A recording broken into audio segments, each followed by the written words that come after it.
Hello, everyone, and welcome back once again to the Tetracast. This is RPG Site's weekly podcast where we get the site staff together to talk about our favorite genre of video games. My name is Brian Vitale. Joining me, I've got a full crew here today. We've got Josh Torres. Finally, a relaxing week. We've got Adam Vitale. Hello. James Galizio. Hey, folks. Chow Min Woo. How's it going? And joining us for the first time in a while, we've got site contributor Scott White. Howdy. Welcome, Scott.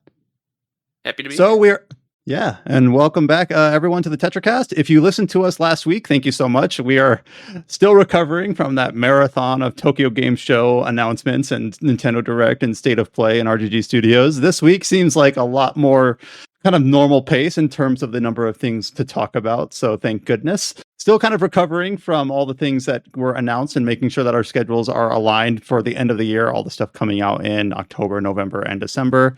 This week on the news front is significantly lighter. We do have a few Tokyo Game Show kind of just things that have trickled out right near the very end of that because we recorded on Saturday and it ended on Sunday. So we'll have a couple things to catch up. But on this episode, we're going to focus more on the front half of our typical podcast schedule where we talk about games we've been playing, and we've got some newer releases that we're going to focus on of interest today. And there's been one game that I know a few of us have been looking forward to with a little bit of interest, but not 100% sure exactly what we were going to expect out of it. And that is going to be our headline for the podcast today, and that is the DioField Chronicle. So DioField obviously was announced earlier this year and just came out last week. We had an early access for those that pre-ordered like the digital deluxe edition or something like that. And we've had a couple people play it, namely Adam and Josh. I believe Josh has finished and Adam has made significant progress into there. So we're going to go ahead and start with that going forward. I think I'll hand it off to Adam first, just picking out of a hat. DioField, obviously this is a strategy RPG from Square Enix, a new IP. What is this game and how are you feeling about it so far? Is this something that people should have on their radar for a September release? Well, first of all, the title is the DioField Chronicle. I think that's actually there's actually a little bit of a importance to that. I think in terms of the way like the story is told, it feels like a chronicle in a way.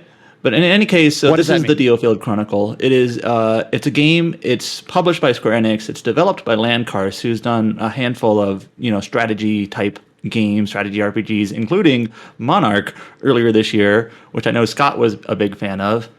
That's a joke. He wasn't much of a fan of it. I don't know if it's like I doubt it's the same team or whatever, but it's Landcars is the development studio. So it's a new IP. It's not tied to any existing property or anything like that. The first thing I'll mention is this. When this game was first shown at a PlayStation like State of Play, I believe it was early this year, like March maybe. I know for 5 seconds, people were wondering if it was like a tactics, like a Final Fantasy Tactics type game, because it showed like the kingdom and the empire banners. It showed like a board, like a field, and it's like, is this a tactics game? Well, it's technically a strategy RPG, but it's really not like tactics at all. Like that's the last time I'll mention it.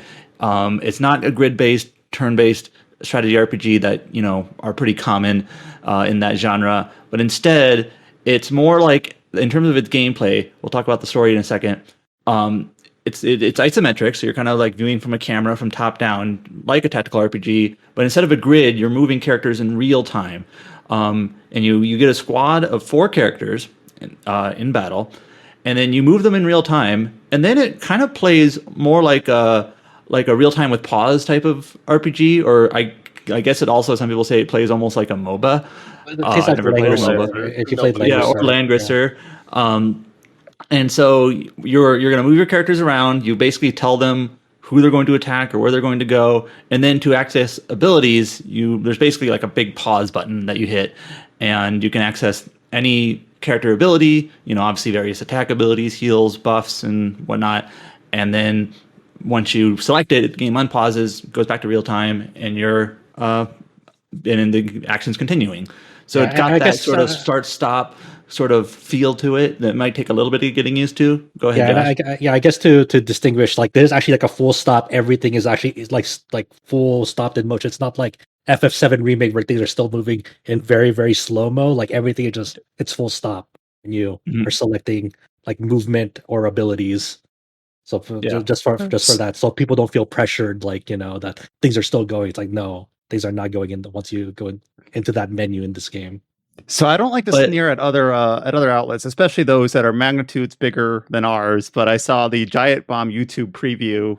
DioField Chronicles equals new Final Fantasy Tactics ? And I read that and I just kind of say like, so well, why maybe is they that? thought it was if they weren't paying attention to like trailers. I guess. I mean, but you know how people are like these days, especially when they think of like a strategy RPG. The first game that we'll think of when they hear strategy RPG is naturally either Fire Emblem or FF Tactics. Not really. Now, to be fair, there are a lot of is the new Persona.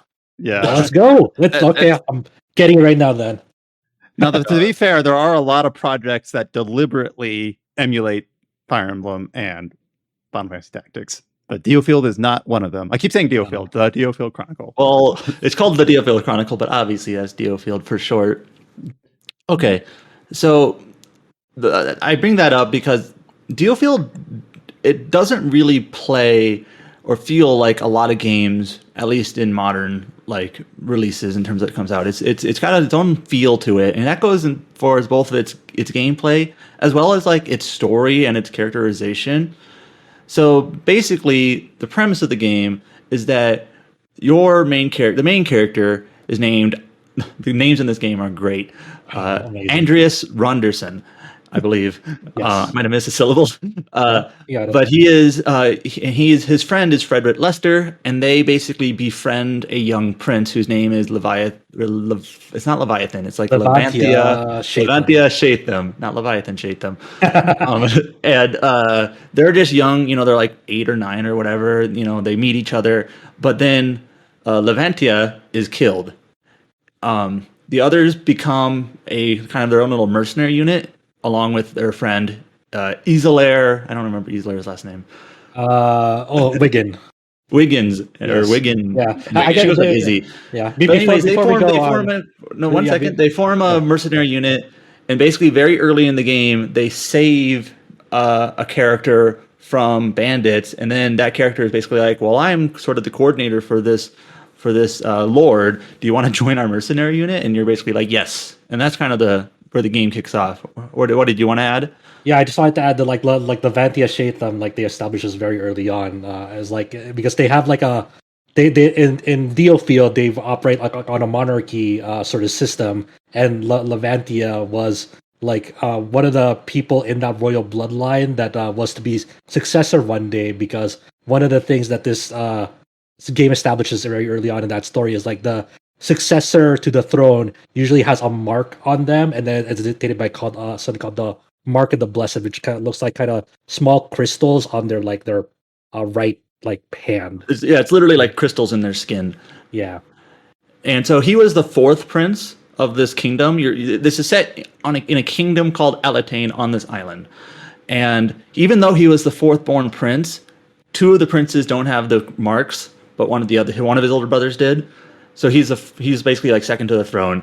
And let me bounce off of that to say that this game, in terms of how it exposits like its world and its story, I think it does it in a refreshing way. So there's a lot of like lore and story and history and like places in this world, but it exposits things, both characters and places and even some events, very quickly. Like it might get a mention here or there, and then that's it.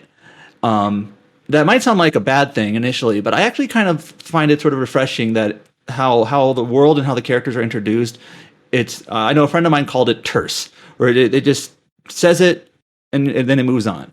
And I think that's actually kind of cool. The way that the world, you're basically dropped into a world that the narrator in the game does introduce some things to you for sure, but it basically just sort of expects you to like, all right, this is what's happening. You got it. Let's go.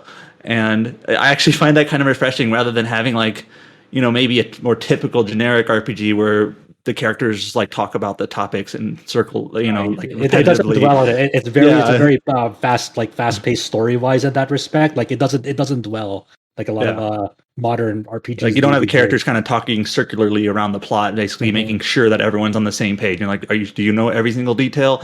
I'll give an example of like how like the pacing is in this game. So, for example, like a sample scenario very early on, like you're out to explore or scout like the nearby demi-humans, which are there's several races in this game, but like demi-humans is one of them, and these demi-humans kind of like people turned into beasts, and they're attacking this town, and the your mercenary unit notices like they're doing it a very uncharacteristically organized fashion, like because they're like the They're demi-humans are monsters, more but demi-humans are more like scattered about and more kind of go about things more thoughtlessly. So you go out there to go investigate and rid of the demi-human threat to this nearby village, and then uh, after that threat is after you quell that threat, like there's like some very brief cutscenes of like that there's like a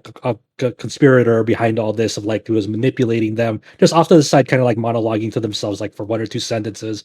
But then like the very next cutscene is like a story vignette that's like maybe 3 minutes, and that goes to like, okay, your mercenary unit, like they found out who is doing this, and then like and talking about like the political like consequences of this, and so forth. So like it goes from one story beat of like you it investigating. almost feels like in between chapters. I think this is what you're talking about. The narrator will kind of explain like some events that happen that you don't necessarily see firsthand. Yes.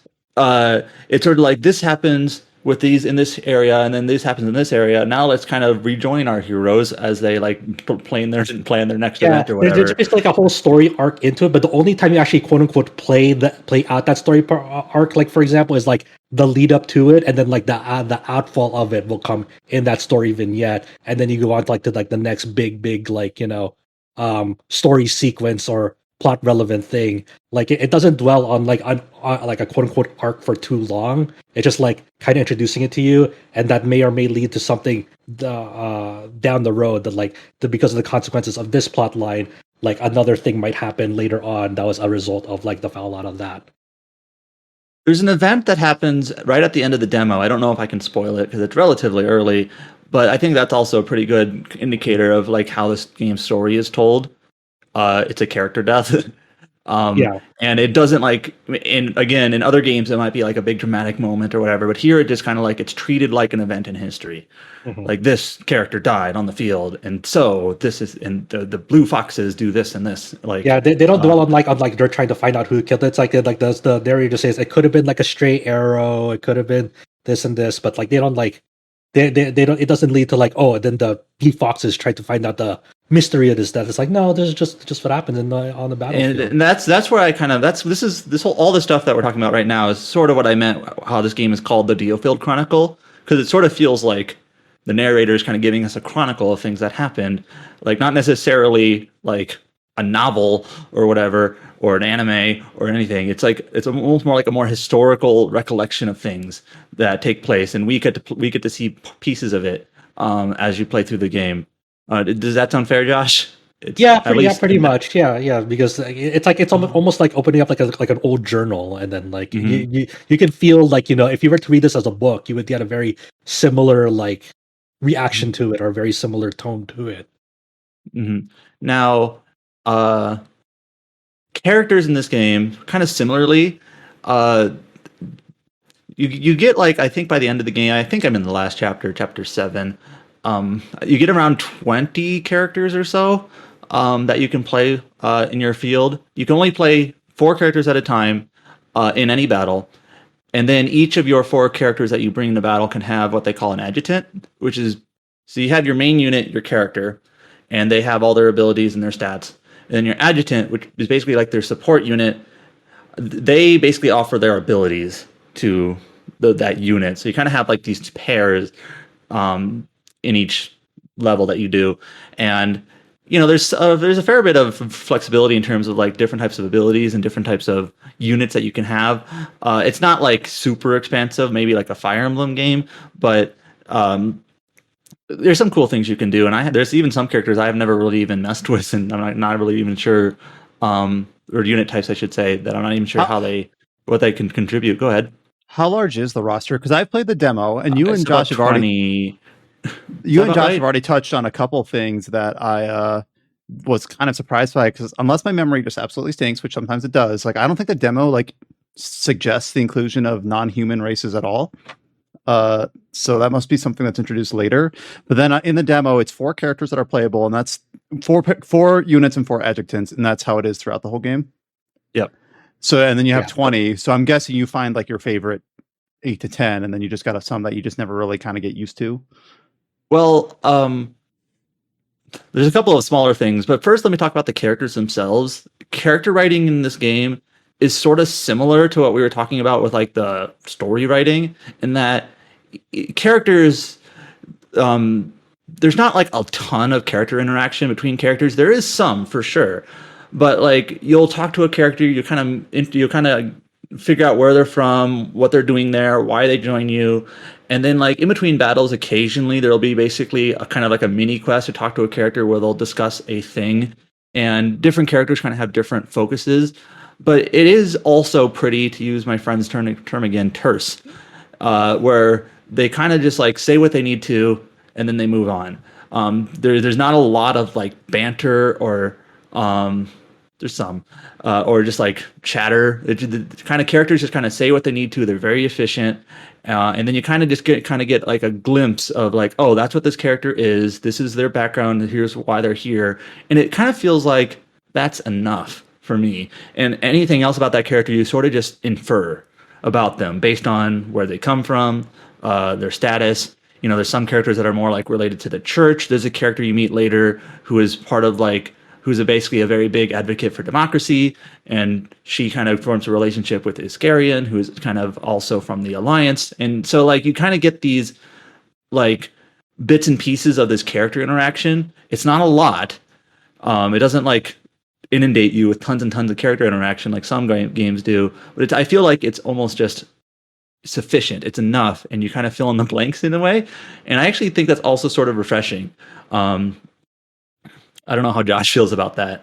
I really like the way that they handle characters in this game, because like it's very to the point. It doesn't take any like filler for it. It's like, here's basically what you need to know about this character, and then there'll be some like optional quests that you can undertake to like kind of expand this character, but not like too much. It's just like say for example, one of the people that may join you is like kind of like part of like a different faith of the church, and then like you may get to know about them and their like what their beliefs are and like their motivations to like why they're in Alatane. But then like there might be a quest later on that like there's like someone is after them, and then you kind of go quell that, and then you find out who the identity of those people after them are, and then that's it. You know, you don't have to learn more about them. It's like that's pretty much the gist of that character, and like you learn enough about them to like make them like go, cool, okay, that's what's going on with you.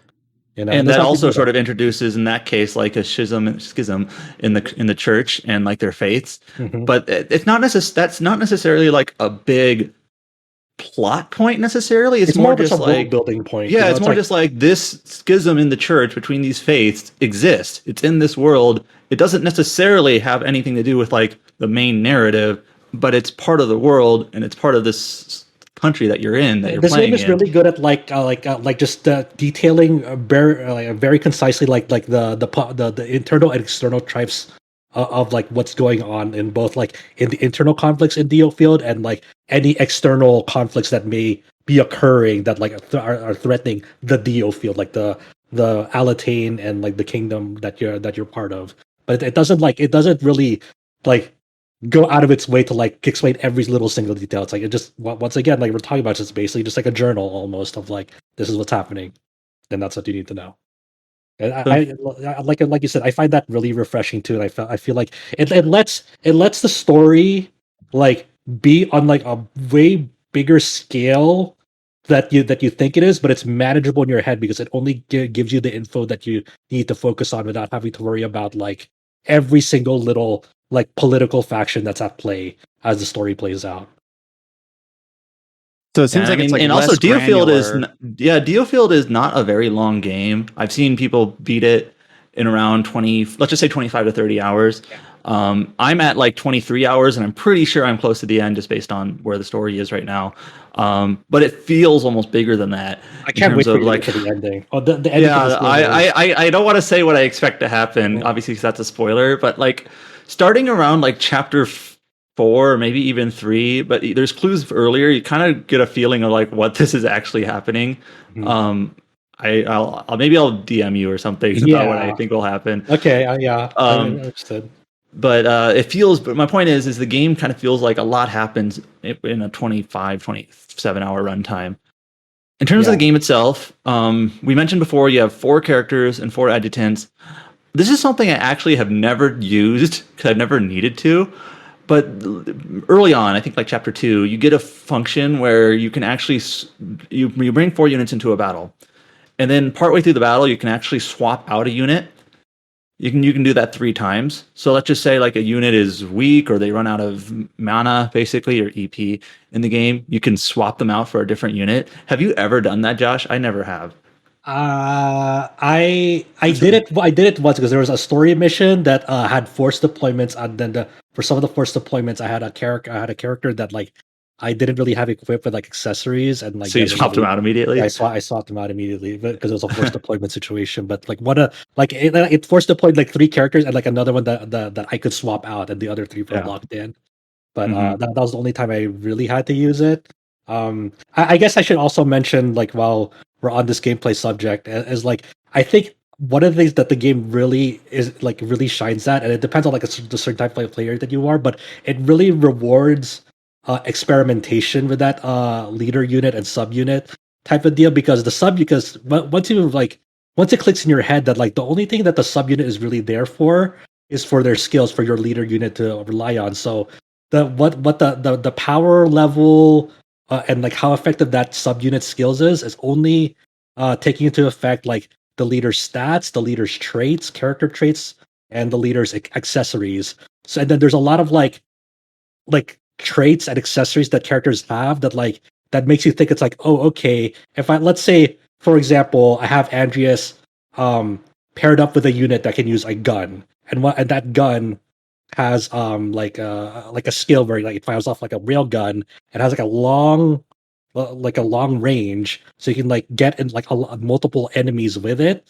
So if you start spinning like the gears in your head of like if like say Andreas had a trait that had like or an accessory that had like it'll increase X% damage per enemy in a skill field, you would pair like Andreas and that character together, and that railgun skill will do a lot more damage, because not only does Andreas have juice stats like just as a DPS character, but also because now he has that skill that takes that trait into account, and then the railgun skill having multiple opponents in that field just has a damage multiplier, and just sorts of like synergies like that, like but for like across the whole cast. And there's a lot of like really cool experimentation that you can do with that game, and like it felt really really rewarding in that respect to like mess around with the DioField is actually a pretty darn easy game, but Mhm. almost kind of like in the good way a game Yeah. can be easy,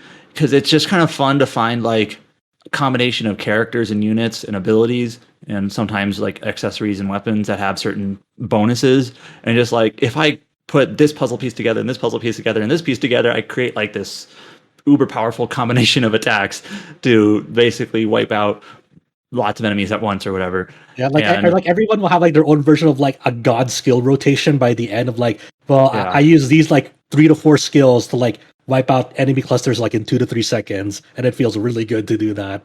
Mhm. Yeah, Um, I think probably my biggest criticism of the game Mhm. is a gameplay element, in terms that like uh, most levels play pretty similarly. That's Yes. probably like my biggest thing. That's just like I kind of wish the design of like the levels was a little bit more. There was a little bit more variety, and maybe like enemy types as well. You kind of see like the same enemy types. But overall, I still think like my main takeaway with DioField is that it's just very refreshing, both in how it plays, how it tells its story, how it writes its characters, and it's hard to compare it to other games because of how kind of refreshing it feels. Yeah, And this might I be a do little bit agree. shallow, but I actually like from my time with the demo, I just also just kind of enjoy how it looks, both the 2D art, the 3D art, and even like the UI. It just The UI feels is like good. it just feels like it's not aping anything else. It's got its own identity. And even just like when it does like the panning of like we've seen so many tactical games of every type of strategy genre, the kingdom of so and so versus the empire of so and so. But even that, it has like a different feel to it. Just it doesn't feel like, oh, this is some Fire Emblem at Home or Final Fantasy I I think love the the UI is environment. somehow like excellent, and I know that's like a weird thing to praise, but like the font is really good. I'm playing on PC, so I don't know if you blow it up on a TV screen, if that might be worse. But on a PC, I think the font is good. I think like the colors are good in terms Yes. of the text and like some of the UI, like pips and other things that you see, and there's little animations in the UI in terms of like if you're like moving along the skill tree or if you're selecting an attack, there's like a little highlight along it. Like the colors, the font, like the formatting, it's like this is actually like a really legible UI, and it's easy to kind of tell what it does and or where to go and what things do. It's actually like I want to give props to whoever designed this UI. They did a good job. Okay, several things too. One, I love like the environmental like dioramas, like the pan of the Mhm. environments when you go into like a mission, like that. Like every environment in this game like looks really really nice on the eyes, and I really like that about it. Like it does get a little bit samey because like it starts giving you like a lot of like optional side missions that kind of have like the same objectives in similar environments. It starts losing a little bit of that luster, but I still praise it a lot for like the just like how good the environments look. And also just big props on this game, or actually having like really good keyboard and mouse controls. I played this Oh, entire yeah. game with keyboard and mouse, and it feels so good. Like the controls are like fine for this game, but like the additional binds of having 1 through 4 to like manually select your units on the fly, um, just instantly is nice. And actually having like a drag and drop box to like easily more micromanage like 2 to 3 characters to like go do something while the other 2 characters do their own thing, like feels really good. And like The that's like fact one that of we one kind of of the described this game as like real time with pause, I totally agree. Basically, is what I'm saying. I couldn't. Maybe my brain is just too used to like Pillars of Eternity or Baldur's Gate or even like Age of Empires. Just like I couldn't imagine playing this game not having the ability to like drag a box and select multiple Mhm. units and Yeah, I things did like that a that. lot in this game. It like because like I really like micromanaging some engagements, and like it felt really good to like just see it all play out. And also, I won't ever stop saying, but like big props to Landcars like for being like the only like Square Enix thing out of like all the JRPG releases, to, like just putting out a PC demo, and like That's that. true. Yeah. And then it was a really good solid one, and like making like it got a lot of people sold on like, hey, this like plays really well on keyboard and mouse. Like PC options are like pretty decent. I think the ray tracing isn't broken. Like Yeah, I don't think it works. One thing I no, will say, and this is actually the main reason I have not picked it up yet, Square, you need to tell all of your developers to check the box that lets you have Steam Cloud support. It's free. You don't pay for it. There's no excuse. yeah, Yeah, for it's some reason, I guess there's no cloud support on Steam for this game. Yeah, Steam Cloud support. I almost assume I assume it's there until I learn it's not. Where it's like, As oh, you I just should. It's free. It Oh, dang. costs them nothing.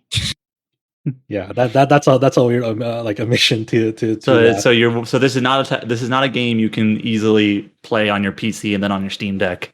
Yep, So- and Square, if you're listening to this, that's one lost sale. I was about to buy it until someone told me that it did not have Steam Cloud saves, and I was like, nope, That's a shame. I'm good. Yeah, that's a shame.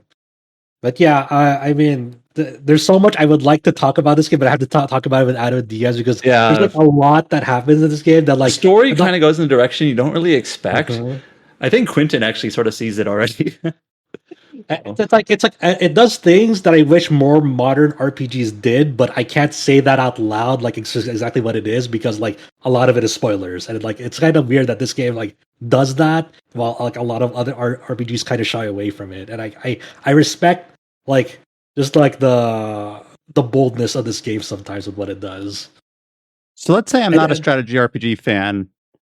Like, is this game like how I guess technically inclined do you have to be? Like, how much affinity do you have to have for SRPGs to enjoy this game, or is it? Not really. It's a pretty easy game, to be honest. Like you don't have to think too hard about like your approaches to the battles in this game. It really, I think people should just give the demo a try and see if the battle system jives with them, because that's something that's going to be hard to like say if because this game plays so differently than most other RPGs.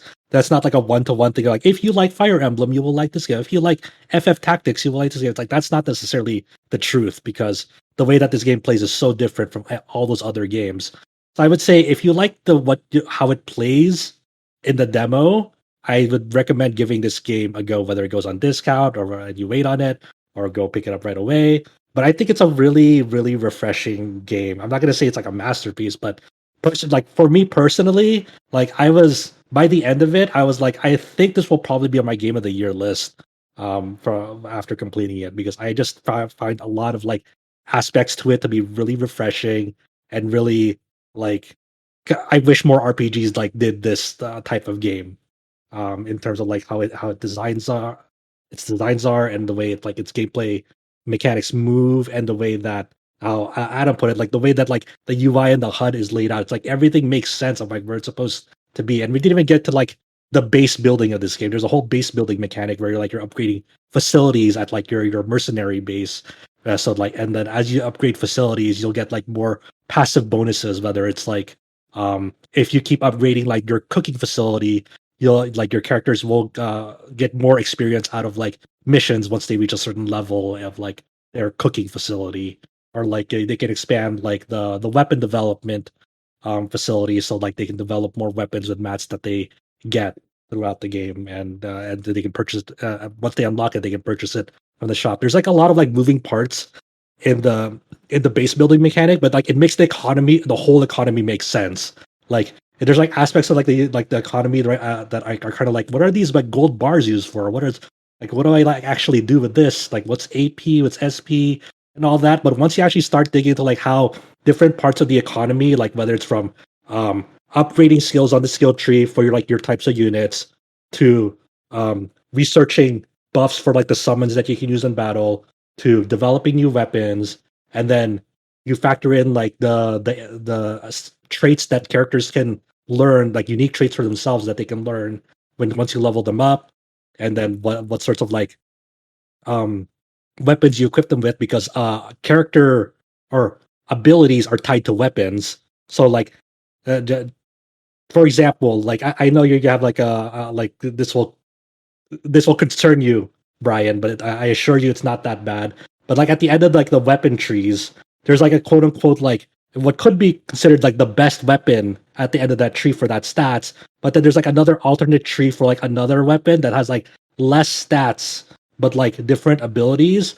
Just because that a weapon at the end of that tree has better stats doesn't necessarily mean that it'll be better because of like what your party composition might be in terms of like its skill set. Like for example, my sword and shield people, like the tanks, like I could have equipped them with that best weapon at the tree, but I didn't want that because the quote unquote second best or less best had like a shield stun on it that would interrupt enemy units like incoming like big attacks. So like I opted for that because I valued you know, being able to interrupt those attacks just in case my units were ever in a spot where I couldn't like move them to a position where they could evade that entirely. Yeah, so basically, weapons have their own sense of abilities are tied to weapons.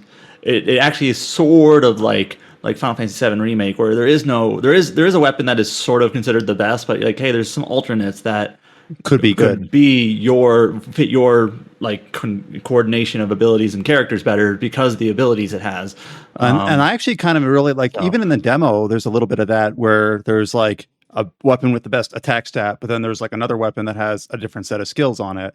And it's in a way, it's like, it's frustrating, but in a good way. If I have choice paralysis where I'm like, I don't know which sword I want to buy, as long as it's, like, because each one has its upside, I actually kind of really enjoy having that sense of pause rather than just like, oh, I need 1,000 gold to buy the top weapon. It's this one. This is the only choice there is. There is no decision making. The fact that you have to make a decision, I really enjoy. And even just a little taste of that in the demo, I thought was promising. So to hear Josh say that, I'm actually like really looking forward to. Yeah, that's all I really have to say about it for at the moment. I mean, Oh man, I still think about the ending of the game. My biggest concern was the storyline because of Mhm. the Fire Emblem Fates writer. Comparisons. Oh yeah, surprisingly, like the story is like, I'm not gonna say it's a masterpiece, but it's amusing to go through. Like it's very interesting to like, oh okay, this is where they're going with it, and it's really interesting to see like what sort of twists they throw into it that actually like affects sort of the way that you that you play it as well. Like I won't say anything else, but there are definitely like things wrenches thrown into that story. They're like, oh okay, these are like, this is how it kind of changes up like my next battle, like from what I would usually do. Adam, do you have any other concluding thoughts on the DioField Chronicle before we move on? I always talk about how I find new IPs and new things that aren't tied to existing canon are nice. So DioField is nice. It is kind of nice because like it is complementary. It's not that we can't appreciate the other things. Like we're talking about how Aiden Chronicle probably had the best TGS showing, and that's a spiritual successor in ways to Suikoden, which obviously we also had the HD remaster announcement. We also talked really highly on Xenoblade 3, which it's nice to have the variety where we have sequels, we have connected games, and now we have a game where it's like it's hard to compare this to anything else because it is its own thing. And it's cool that we can have DioField Chronicle slot in that place and hopefully show up on our individual lists, if not our site list, at the end of the year as one of the best RPGs of the year. And I'm planning I really like the English dub to this game too. I just had to have to sneak that in there. I really like the English voices in this game. And that's high praise coming from Josh, actually. It's done by Side, who's done quite a lot of everything. So I forgot to ask, how's the soundtrack? I heard the Game of Thrones music composer was in It's it. good. Yeah, nothing about it is like bad. Like it's very fitting. It's kind of sometimes it's kind of like sometimes it's more subdued. Yeah, it's more subdued, but sometimes you'll get like this really intense track during like briefings that it's like, okay, let's go. But it doesn't ever get in the way. It's never like too obnoxious. It's like it's always a nice accompaniment to like what's being depicted on. It's very suitable, I think. Yes. It's not gonna be like a JRPG battle theme where you almost want to get up and dance or whatever. It's like it's very suitable. Well, I'm planning to jump into DioField Chronicle pretty much probably right after this podcast. I do have the head start because I did play the demo, and I do echo Josh's sentiment that I was probably going to grab this game anyways without the demo, but I really do. We talked about Square Enix a lot over the last year because they've released a lot, and I do appreciate their kind of new focus on giving these previews, but I do wish more of them were available on PC. But so I hope that is something that is a trend going forward because I do think that it's helpful and I do think it's good for visibility. And I asked Josh the question, should people try this? Well, there's the demo and it's not limited time or anything. So no reason not to at least, dip your toes. Yeah, the demo's like not available just on PC, right? It's available on PlayStation, it's available on Switch. I don't know if this has an Xbox release. I forgot off the top of my head. It does. Okay, yeah, the demo should be up there too. So cool. And with that, we'll transition to another release that is not quite out yet, but we have just recently posted a review for a September release that we have been anticipating for a while, for some of us for longer than others. And that is the official English localization and release of Trails from Zero. So obviously this game we've talked about on the podcast as the official localization was announced. We talked about it last year back when we had the fan translations for the Crossbell games released from the GeoFront team. And now we have NieR America's official, Western release of the game. We just literally, I think, as we were recording this podcast, the reason why we brought Scott White to join us today on the Tetracast is because he has published his review for the Western release of Trails from Zero. Now, Scott, I've talked about the Trails series before that, like as always, just letting folks know again, there are folks on the RPG site staff that had been involved with the GeoFront project, and specifically contributor Colin Black did get paid for some of his work on the opening video for Trails from Zero when it was purchased by NieR America. Just always got to make sure that's like before we talk about this game that's made clear.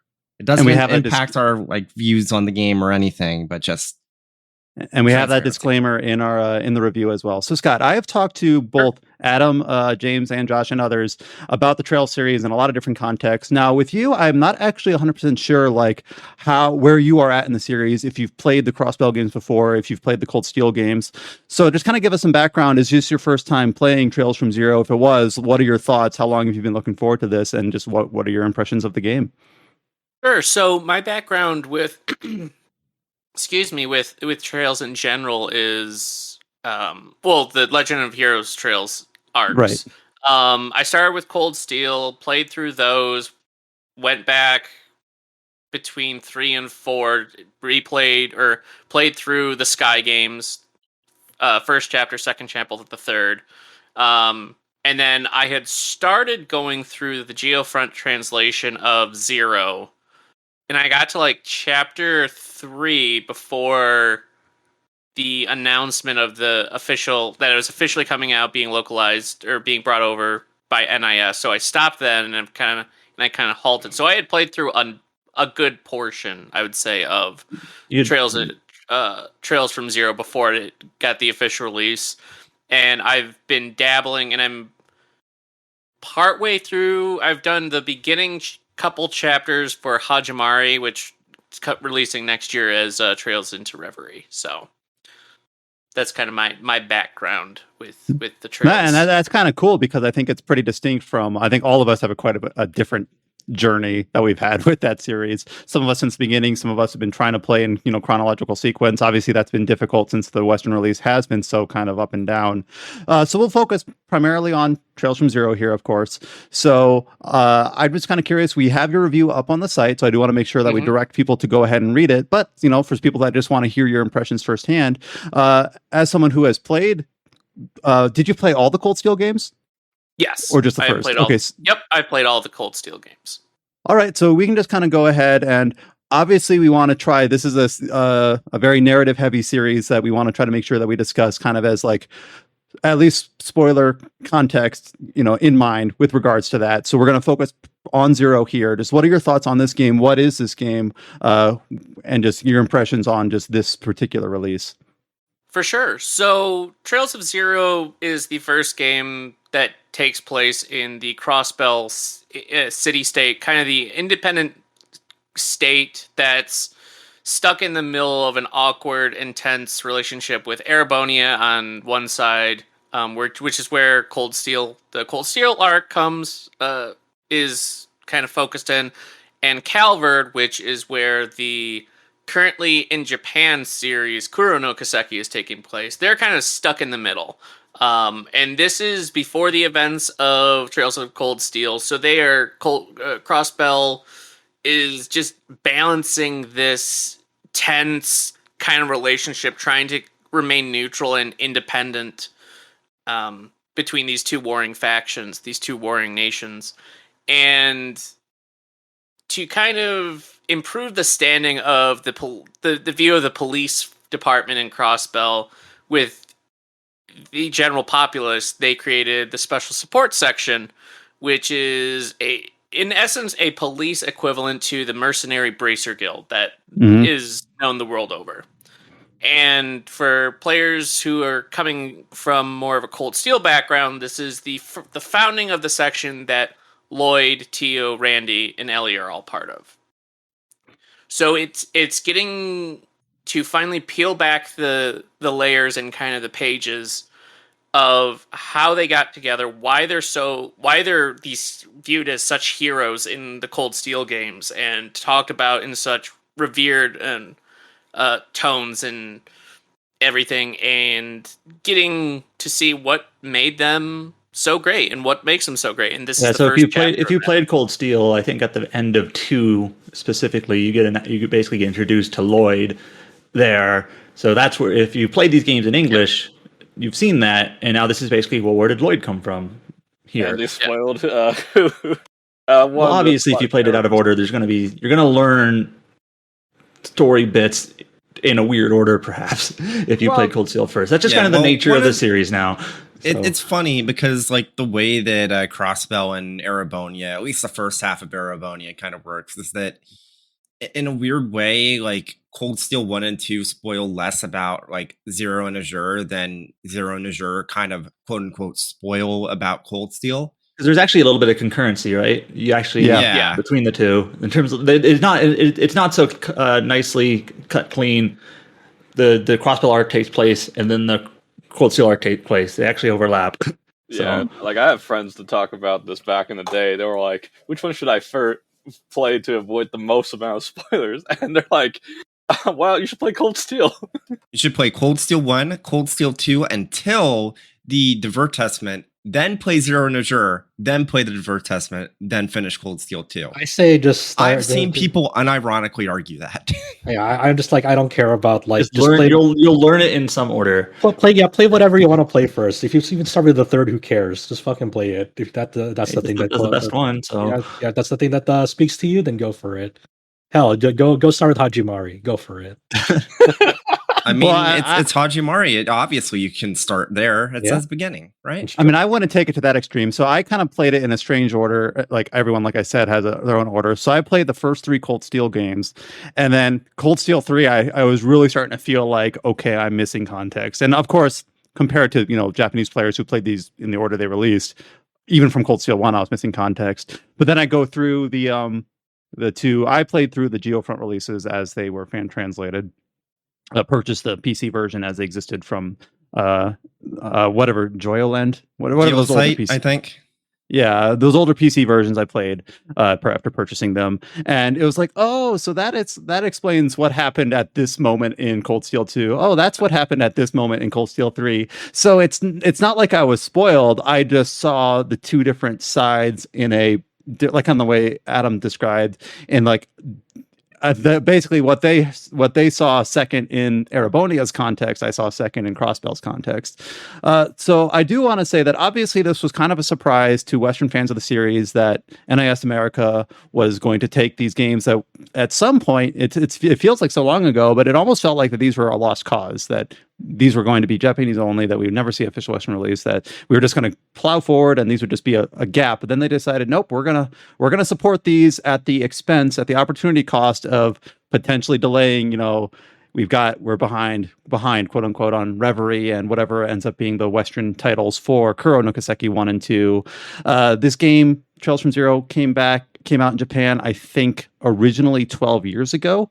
Was that a concern at all when you played through this, Scott? Did it feel antiquated in any way? Does it feel like this was worth it? Like, what are your thoughts on playing this game as a standalone product, or do you think that this was the right move?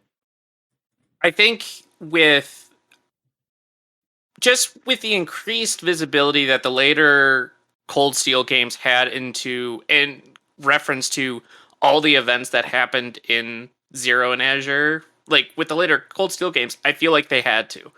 And with Hajimari focusing even more on having Lloyd getting an own trail, like him being one of the main protagonists. And that's a good point. That's a great point.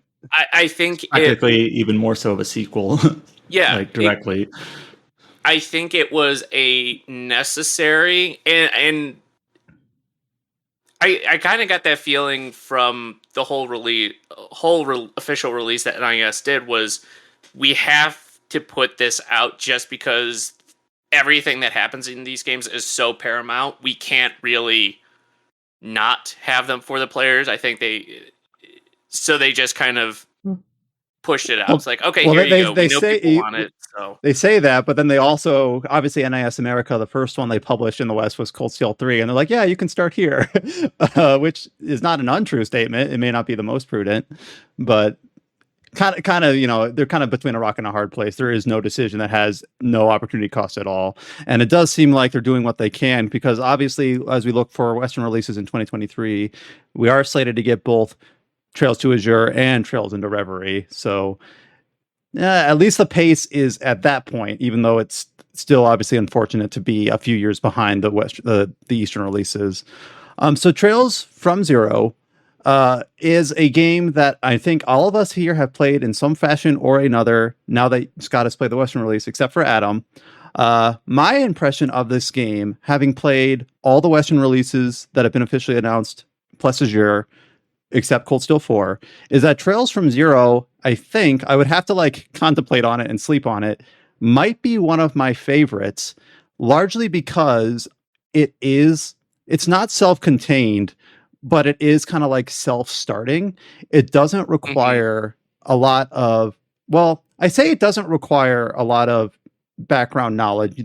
I would say the Sky trilogy is not essential, though obviously those characters do make a pretty major appearance in the Crossbell games. The best subplot in Zero is like directly following up on Trails in the Sky the Third, which is why even if you can like start with Crossbell, I always recommend trying to play Trails in the Sky first. And it is hard to discuss because we don't want to spoil things, but I really enjoy kind of Zero's antagonist and Zero's main kind of crux of where its story climax is at, mainly because it is something that is not so interconnected. It does have that major connection to Trails Third, yes, but I just kind of it kind of is it's hard to describe this in generalities. I just really enjoyed the vibe of Trails from Zero's antagonist.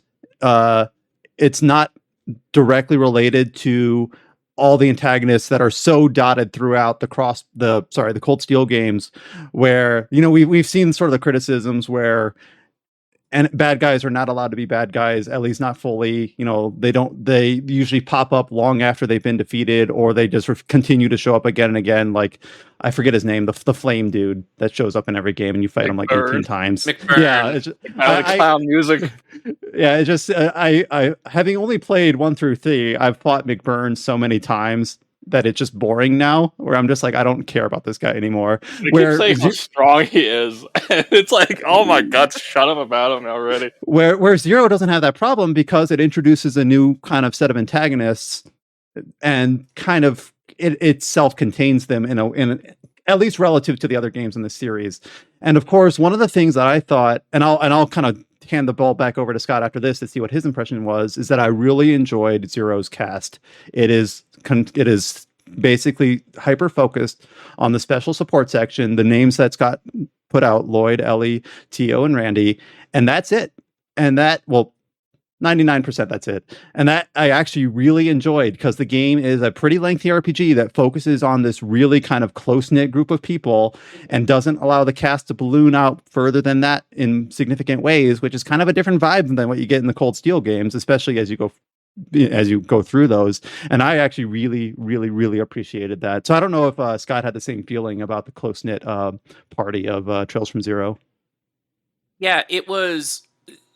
I can see why this special, like the cast, is so held in such a high regard among fans. Like, it is such a tight knit. I liked more of the smaller scale look that Trails from Zero had. Like, with Trails in the Sky, you were going all over Liberl. It was like a giant nation. You were visiting everywhere. Same thing with Cold Steel. You're going all over Erebonia. I like how kind of condensed and fleshed out Crossbell and the support section got, and all the characters got. And I mentioned this in my review. It almost feels like Crossbell itself is a character.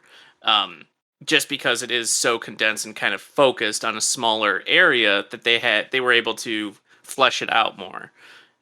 I love the cast. I loved Randy in Cold Steel 3 and 4, being able to see younger Randy being still the swooning ladies man, and the interaction between him and Lloyd is fantastic. No, I love it. I love Zeit. Even I think there should just be a game developed where it's just all the blue and white best boys from RPGs, like the Palamute, Repeat, and Zeit, just going on adventures together. I think that would be fantastic. But no, I loved it, and having gone into this release of Zero with some knowledge of what was happening, having played through a good portion of it prior, I have no real visibility or knowledge of Azure outside of kind of what gets spoiled through mentions and stuff in Cold Steel. So I'm anxious to really dive into Azure next year with a very fresh set of eyes and see the craziness that comes about in there. But Trails yes. from Zero is an interesting like game that they could push out at this time too, because like I've seen a good handful of people like who have like played 1 to 2 like or all of the Cold Steel games, like wishing for like a smaller scope, sort of like a return to like Burl, sort of Trails of the Sky story pace, or like sort of that deal. So like it's nice to like they have like something new to like look forward to, that's like more looking back at the past, almost something like kind of return to more simpler times in that series, which it helps out a lot, I guess. Like it just like I just want to go back into I want to get back to the Trail series, but I really don't want to. I really don't like where the Cold Steel series left off, and now like hey, just try Trails from Zero. It's like how you're saying. It's just like it's nice and laid back. It's less about like traveling around like big countries and nations, and more just like focusing more on like the inner workings of a very interesting region. Mm-hmm. Yeah, That kind of reminds me of Jason Schreier's takeaway. Mm-hmm. What was that? Yeah. He was basically, this is kind of amusing. He was like, hey, this is just his opinion, but hey, if you liked Trails in the Sky, or if you loved Trails in the Sky like I did, but thought Trails of Cold Steel was a slog like I did, try Trails from Zero. I'm really, really enjoying it. Yeah, and that's good. That's great. And some people were surprised that like, wait, Jason's played Trails in the Sky? Like, yeah, he was there. It's funny because it's like people keep forgetting that he's been playing the series since first chapter came out on PSP. So. Yep. I still don't think know.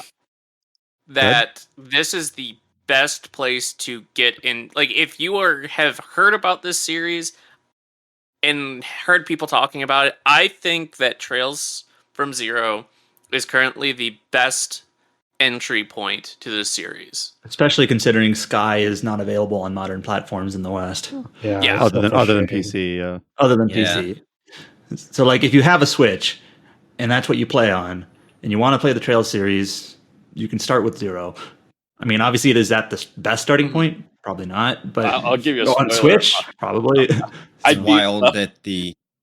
wild that probably the best place to play the entire Trails series right now is a fucking Steam Deck. Go ahead, Chow. What were you gonna say? I was going to give you a spoiler. I beat Trails from Zero before I actually even started Trails the Third. Or Sky the Third. Reverse order. So I feel like that story arc that was very important from the third wasn't as impactful as going reverse order.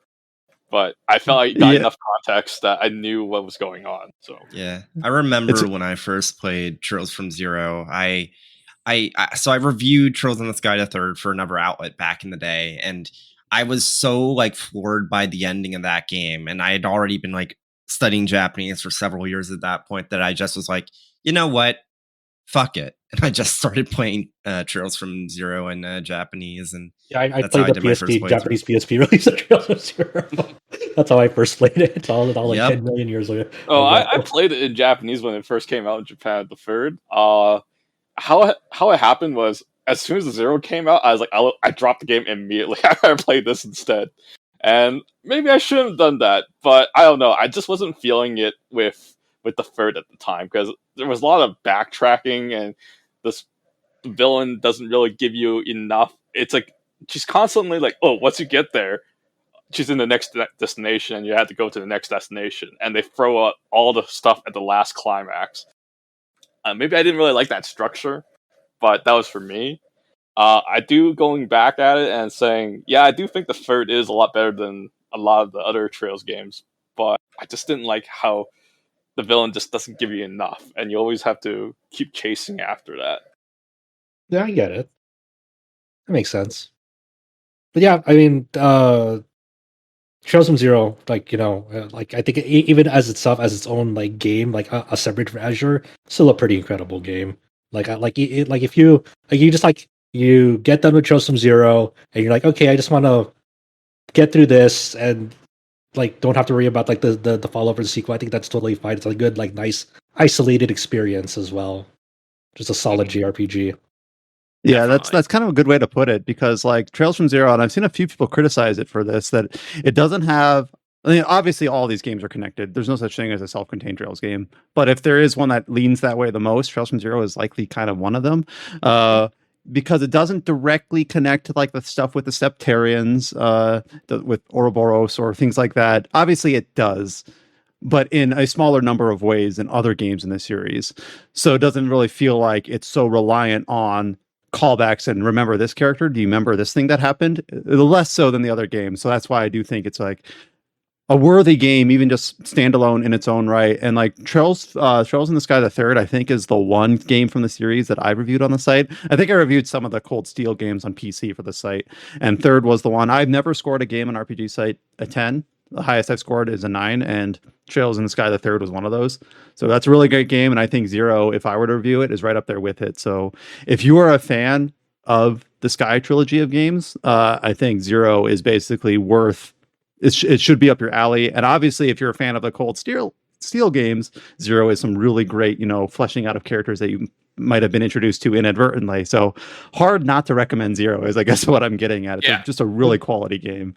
Which platform did you play this on, Scott? So I played it on PC primarily. I played it through on Steam Deck, worked absolutely fantastically. It was wonderful. I did dabble a bit in the PlayStation 4 version as well,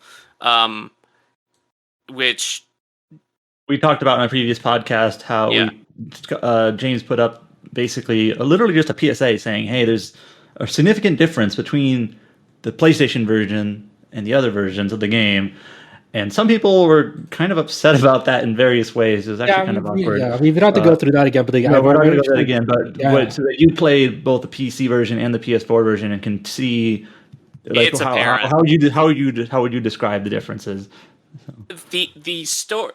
The story is fantastic. Like, probably Trails of Zero, I want to say, would probably rank around 9. But these port jobs, I can't remember another game where the quality is so much lower on the PS4 than even the Switch version. Like, it's noticeable, like, right from the get-go. You're missing features, you're missing options, the visuals are especially the textures are just a huge step down on the PlayStation version compared to the Switch or PC. Like, it's incredibly noticeable. The character sprites are jagged. It's rough.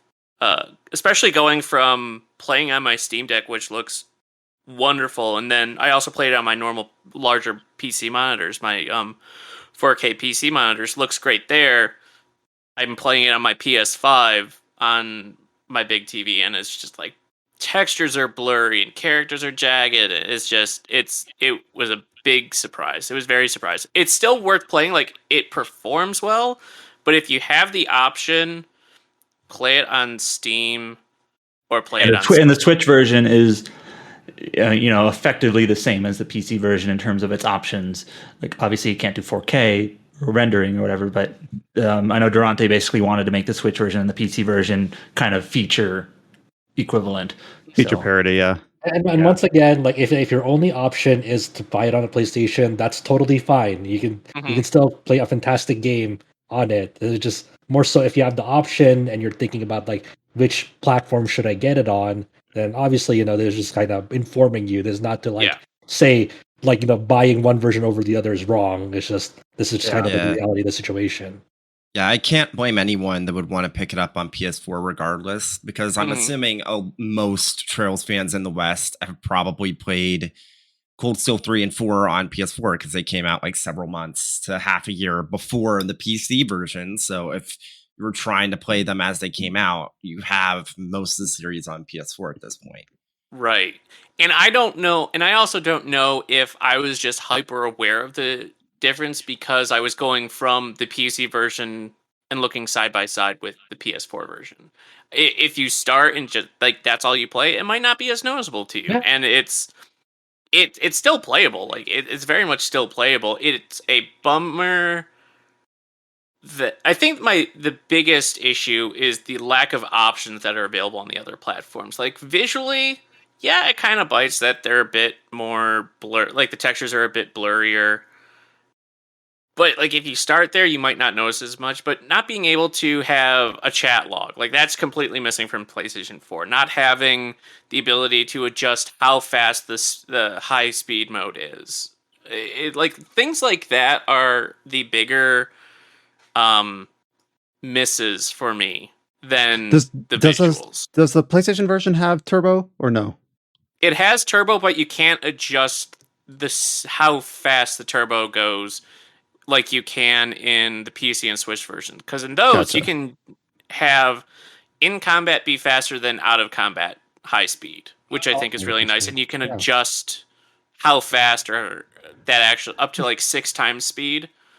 But you can adjust those independently. And the PlayStation 4 is just, is it on? Like, can you have it or not? On off, yeah. And that jives with when I played obviously the PC versions of Cold Steels 2 and 3, also done by Durante's team, having similar toggles. They might not be exactly the same, but I do remember having different settings for out of combat and in combat turbo mode.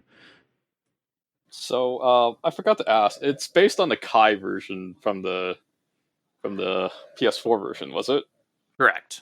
And I didn't really look into too much of the Kai version, but then in the Kai version they added some of the Cold Steel NPCs back, like retrofitted into the game. Yes. So in Cold Steel, they kind of said that Toa was actually at the financial summit in Azure, when you can go through, you can explore the entire fucking thing in original Azure. You don't see her. But they add her into the PS4 Kai version because they said that she's there, so now she's there, and you also can see Yuna as a bit younger in Crossbell. In I think it's both Zero and Azure. So. Okay. And the other question is, do they have like the Evo quests, or they completely scrap those off? Because most people find they were kind of like boring fetch quests filler that add nothing to the game. I don't know off the top of my head. Yeah, I don't know either. I mean, nobody missed them if they were gone, to be honest. Well, whenever I hear about the evolution versions of the older games, like it always seems like some people say like these are newer versions, therefore they're better. Then there's some people say no, they have crappy music and crappy art. Like it just seems like opinions on the Evo versions are all over the place. Yeah, I don't like the music of Evo version, so that's why I don't like them because of the music. I'm just gonna say it. Evo Inevitable Struggle is actually good. Stop okay, I'll give it that. I'll give some of the music is okay. Right. The final boss theme of Zero and Evo is better. I'll give that credit. I will say in general, I need to listen to that. I will say in general that obviously Falcom's sound team gets a lot of praise in a lot of different contexts. I will say that when I played through Trails from Zero and Trails to Azure with the Geofront translation last year or the year before, I kind of felt like, oh yeah, this is, it feels weird to say classic, but like, peak Falcom sound team. I don't think they like hit the same bar with like the more recent East games or like Cold Steel 3, but when I was playing Trails from Zero, I'm like, yeah, I'm going to try to find some of these songs on Spotify and put them on my playlist because they're real good. I really like the soundtrack from Zero and Azure. I like the sound team they have for staff they have for the Kuro games. It sounds like they've kind of reclaimed some of their some of that lost luster with those games. I'm looking forward to those whenever we see those. If only the JDK band could regain some of its luster, because oh boy, I'm not sure if anyone here listened to some of those performances, but it's like even some of the songs I really enjoy from Kuro, the way they performed it on stage was like, yeah. Yeah. I enjoyed the full version of the Kuro 2 opening song, but some of the performances there were less than stellar than previous iterations. I want vinyl collections for all these games. I think that would be great. Well, Trails from Zero officially releases in English in the West on, is it the 29th? Let me remind myself. It's at the end of the month. One of the last 27th, I think. I believe it's 27th. Yeah, it's Tuesday. Yeah. All right. Tuesday, So on 27th on Switch, PS4, and PC, obviously with the same footnote about the differences between the versions that we discussed previously on the podcast. We're going to have, some interesting discussions on that as we go towards the end of the year, even though I guess for all the 6 of us in this call right now, only Adam is on deck for playing it. I might poke at it just to see like how it compares to the Geofront, just patching the the existing PC port and playing the new version. So that'll be kind of fun to have that side by side. It's kind of But yeah, hilarious. Sorry for twisting the knife, but also this week, Kuro Kiseki 2 is out in Japan as well. Let's Yes. fucking go. Yeah. Got that pre-ordered. Oh, Yeah. man. What year do you think it'll be before we finally get Crimson Sin? I'm thinking 2025. 2025. I'm saying 26. Jesus. It's gonna be. The Cynic says 26. Well, if 23 is Azure and Reverie, 24 Kuro And 1, Nayuta. 25 Kuro 2. Oh yeah, Nayuta. The thing I think you need to consider is that if they're trying to keep the release cadence going, there's a chance that Kuro 1 could be the beginning of 2024, and then Kuro 2 is at the ending. Well, it's sort of what they're doing with Azure and Reverie. So I don't we think can only so, hope that because would be a Kuro's best like- case scenario. For me, it's like game localizations are a very, very hard thing to plan for, and you never know what sort of hurdles and things might delay you in the process. What So that's might also not help is that they did announce that Kuro 2 is going to get a patch, kind of like how Hajimari did, which will add some stuff. And I'm not sure if that will add any story like Hajimari did, but they did say that the Merchant Garden will have additional stuff post-launch. And it's like, you look at what happened in the past, and it's like, They did the same shit with Kuro 1.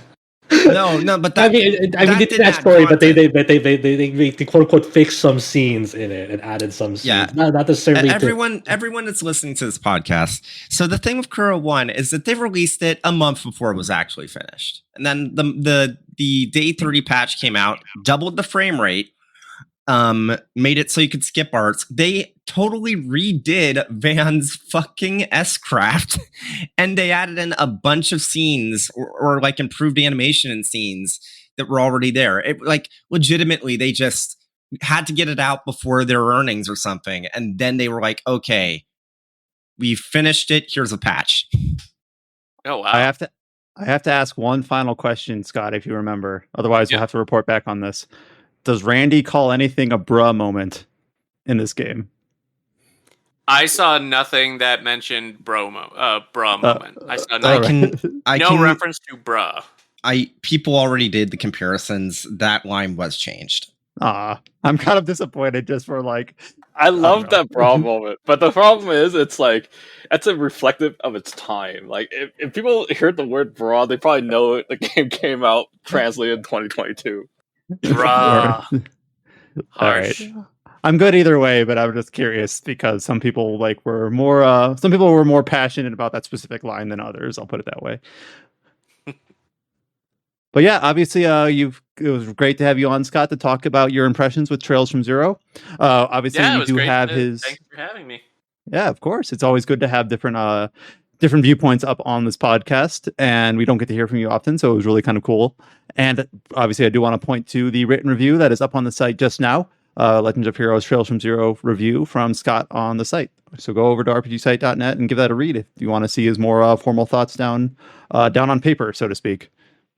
So on the docket here, I guess I'll just state this clearly. Scott, are we going to hang around for the rest of the podcast, or did you need to ship on out? I gotta actually duck. So. No, understandable, and we're glad that you're able to carve out some time for us to be able to discuss on. It's always good whenever we have a preview or a review going up on the site, getting the author able to kind of elucidate on their thoughts in person here. So thank you once again for jumping on. Oh, of course. Well, thank you for having me. This was fun. Always good to talk to you guys, and have a good rest of the cast. Thanks, Scott. It was a pleasure. Yep. Thanks Catch again. you in the chat. Bye. All right. Thank you once again to Scott for jump on to talk about Trails from Zero. Before we go into the, again, thankfully lighter newscast portion of this podcast, we have talked previously over the course of September about mostly Square Enix, a few others, several demos coming out for upcoming games. So we've talked about a few of them on the podcast here, like, for instance, Josh's time with Valkyrie Elysium.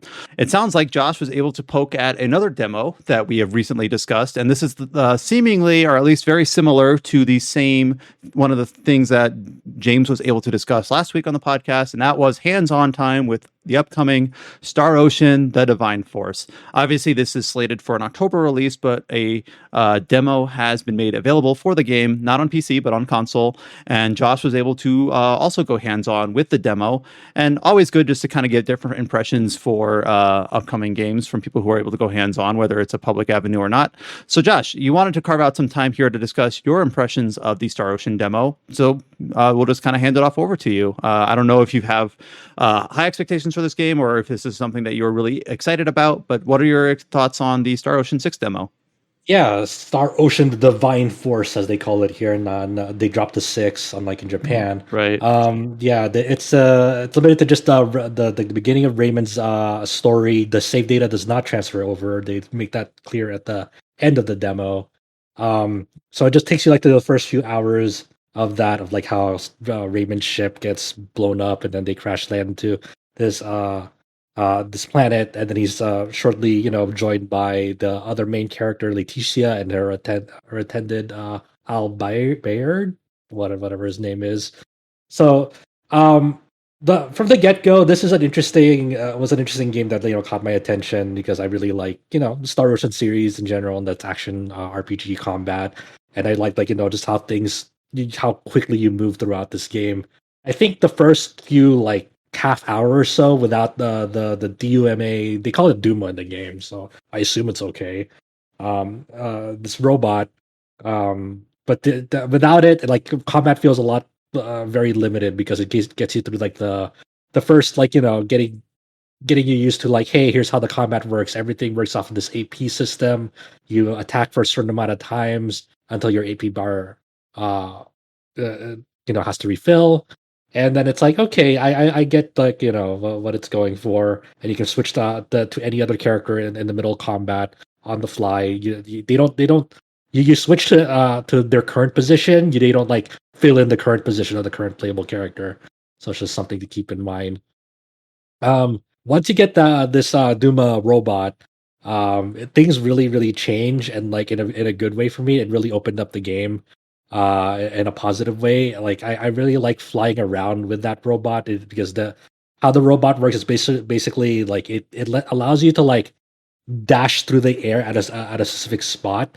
So there's a lot of things they can do in the environment to encourage verticality throughout the environment, and then you're rewarded with these this crystal currency called Duma points that you can use to upgrade the capabilities of this robot, whether it's expanding its gauge, giving you buffs in battle, better rewards, extending the scan, and so forth. And then there's also treasure chests throughout the world as well, so you can have to kind of fly high and low to find them. But just it feels nice to actually just do that. It feels open in in a good way. And also what the Duma robot allows you to do is start earning more AP in battle, more than you usually would. So when they discussed this in several gameplay videos, but and also James touched upon this too in his time of the game.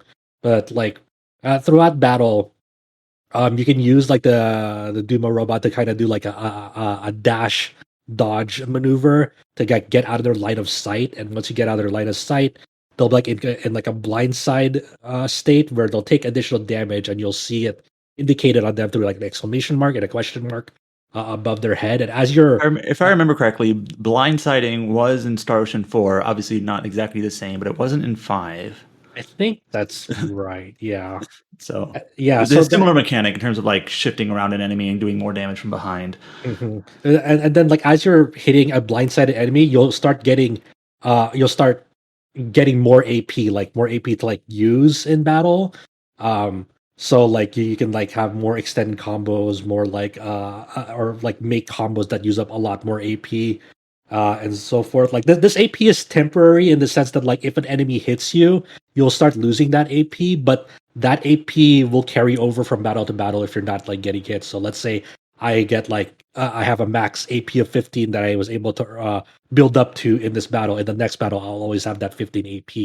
So it's kind of it's a nice reward for being able to do these blindsides correctly, and it expands your movement and mobility and options in battle. So soon enough, I was like doing like my combos, but in the air while the enemy's like in a juggle state. So that felt really good to do. And also just tweaking like the limited amount of like the chain combos that like you can link to in the battle. It reminds me a lot of like Berseria, but not as restrictive as Berseria. Because if you remember in Berseria, like you're always heavily punished for every time you took a hit in battle because like the amount of actions you can do in battle was like severely reduced for every time you took any amount of damage in Berseria. While in this game, it's like you do get a bit of that, but you can easily earn it again very fast in this game, which is something I really like about it.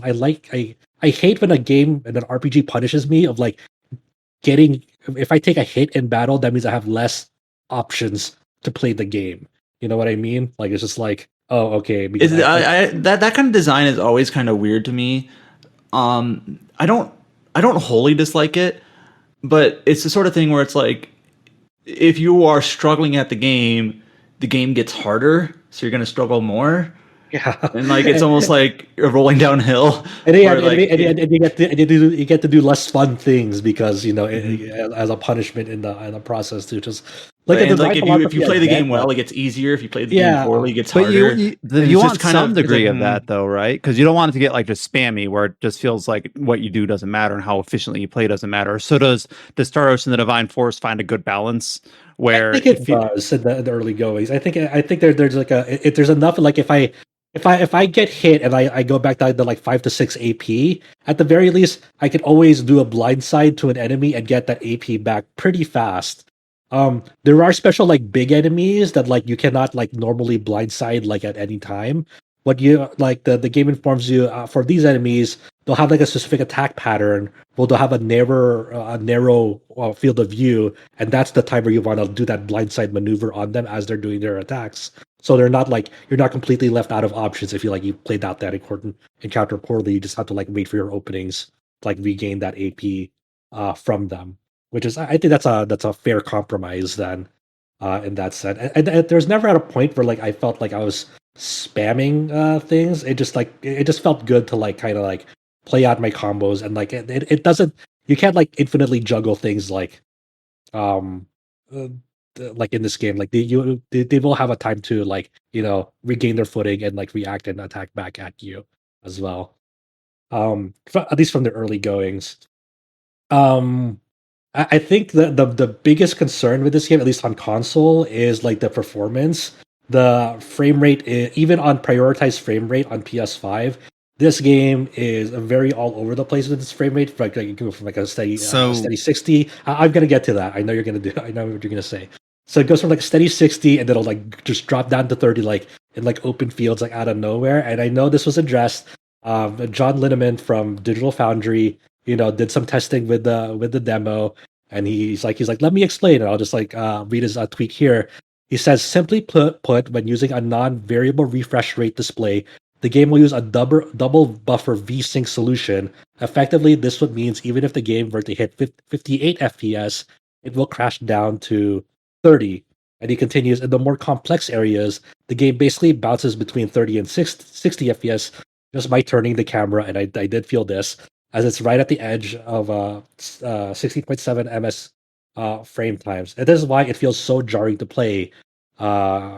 Using triple buffering instead would solve this. So that's kind of, they went for a double buffer VSync solution, which does not feel good playing this game on consoles. And I'm hoping that like PCs can just like brute force the solution and it'll be a steady frame rate there.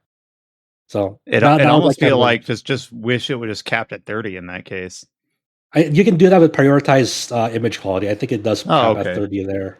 I think it's smoother there, but I wouldn't want to play that game at 30 with the way it like the action RPG battles play out. It's interesting so far though. I'm very interested to see where the story goes. I do like Raymond so far. I do like his character, and it feels fun to play, which is the most I can hope out of a Star Ocean game, which is sometimes a big ask sometimes for some of these games. I don't know, James, if you've had any like similar experience with your time. I know your time was more limited and on a like behind closed doors sort of thing before the demo was publicly released, but I don't know if that just kind of fits with what your experience was. Yeah, it just kind of fits with my experience. Mm-hmm. I remember I was showing this trailer to someone that doesn't play a lot of games, and they were also kind of noticed like, wow, this game seems kind of like old school in terms of just like how it looks. I think they were just mostly looking at like the lip flaps with the English dub. Yeah. So I don't know if that was just something that was drawing for you, or if it fits better in Japanese. It, Does the demo allow for both? it does allow for both. I only played it with English at the voice. I like the English voices, but like I do agree that like the lip flaps, the sync, the lip sync on it is a bit kind of dodgy. Kind of going back, the DioField also doesn't really. This is one of those things where it's like I don't really mind it. It doesn't really even try to match lips at times, right? But like, I think the voice acting itself in DioField comes across very naturally, and it's pretty darn well done. If they tried to match lip flaps, which weren't made for the English voices, I think it would have been worse because the phrasing and the pacing of the sentences would have been way off. So it's kind of like the trade-off is in DioField anyway. Like voice acting's pretty good, sounds pretty natural. It just doesn't match the lips, so you just kind of have to accept it or not. Yeah, I mean, I'm totally fine with like as long as it's not like a second after like the lip flaps, like sort of like Kung Pao or something. Then I think we're fine. So yeah, I hope the console performance is much better for that game, and I hope that like the PC version just doesn't run into that in general. That's the way you explain that, Josh, I just couldn't help but like picture Raymond Star Ocean like just lip slapping for like 5 seconds, and then all he says is, "I don't know." I can see it. But yeah, the PC release on this is just going to be a giant question mark as far as I can tell. Star Ocean 4 eventually came to PC. Is that true? Yes. Kind of oddly. I don't remember any of the impressions on that. They re-released Star Ocean 3 on PS4, but never on PC. And that's actually earlier this year, at the very beginning of this year, I talked about I played Star Ocean 5. The reason why I held off so long was like 4 came to PC. Oh yeah, Star Ocean 5 never made it to PC. Also, that's right. Yeah. It's so weird. I remember even back at the time around its release, they were saying like, we could maybe go to PC, and then they never did. To be honest, the game probably just didn't have good enough reception for them to be like, let's do it. They're like, probably not worth it. Okay, they'll do it when the Divine Force sells gangbusters. Star Ocean 4 is currently, at the time of recording, I have no idea how long this goes, until September 28th. You can buy Star Ocean 4 on PC for 60% off. How much is that? $8 US. Is that worth it, Adam? I don't know. That's borderline. I might think do Star this Ocean just 4 is. I've said this probably 15 times. I think it's an okay game as long as you skip every cutscene. So don't play it for the story then. No. And literally the summary of the story that you get when you do skip cutscenes is almost like a better presentation of the story than what you actually watch if you watch it. So but I appreciate, I want to good or bad, I appreciate, Square Enix releasing these demos. I love demos, so keep it. And I'm actually watching the Steam little gameplay trailer for Star Ocean 4, and I see Blindside. So yes, it was in there. So yeah, and now I'm getting PTSD for all these terrible characters. Well, you don't like Miracle? No.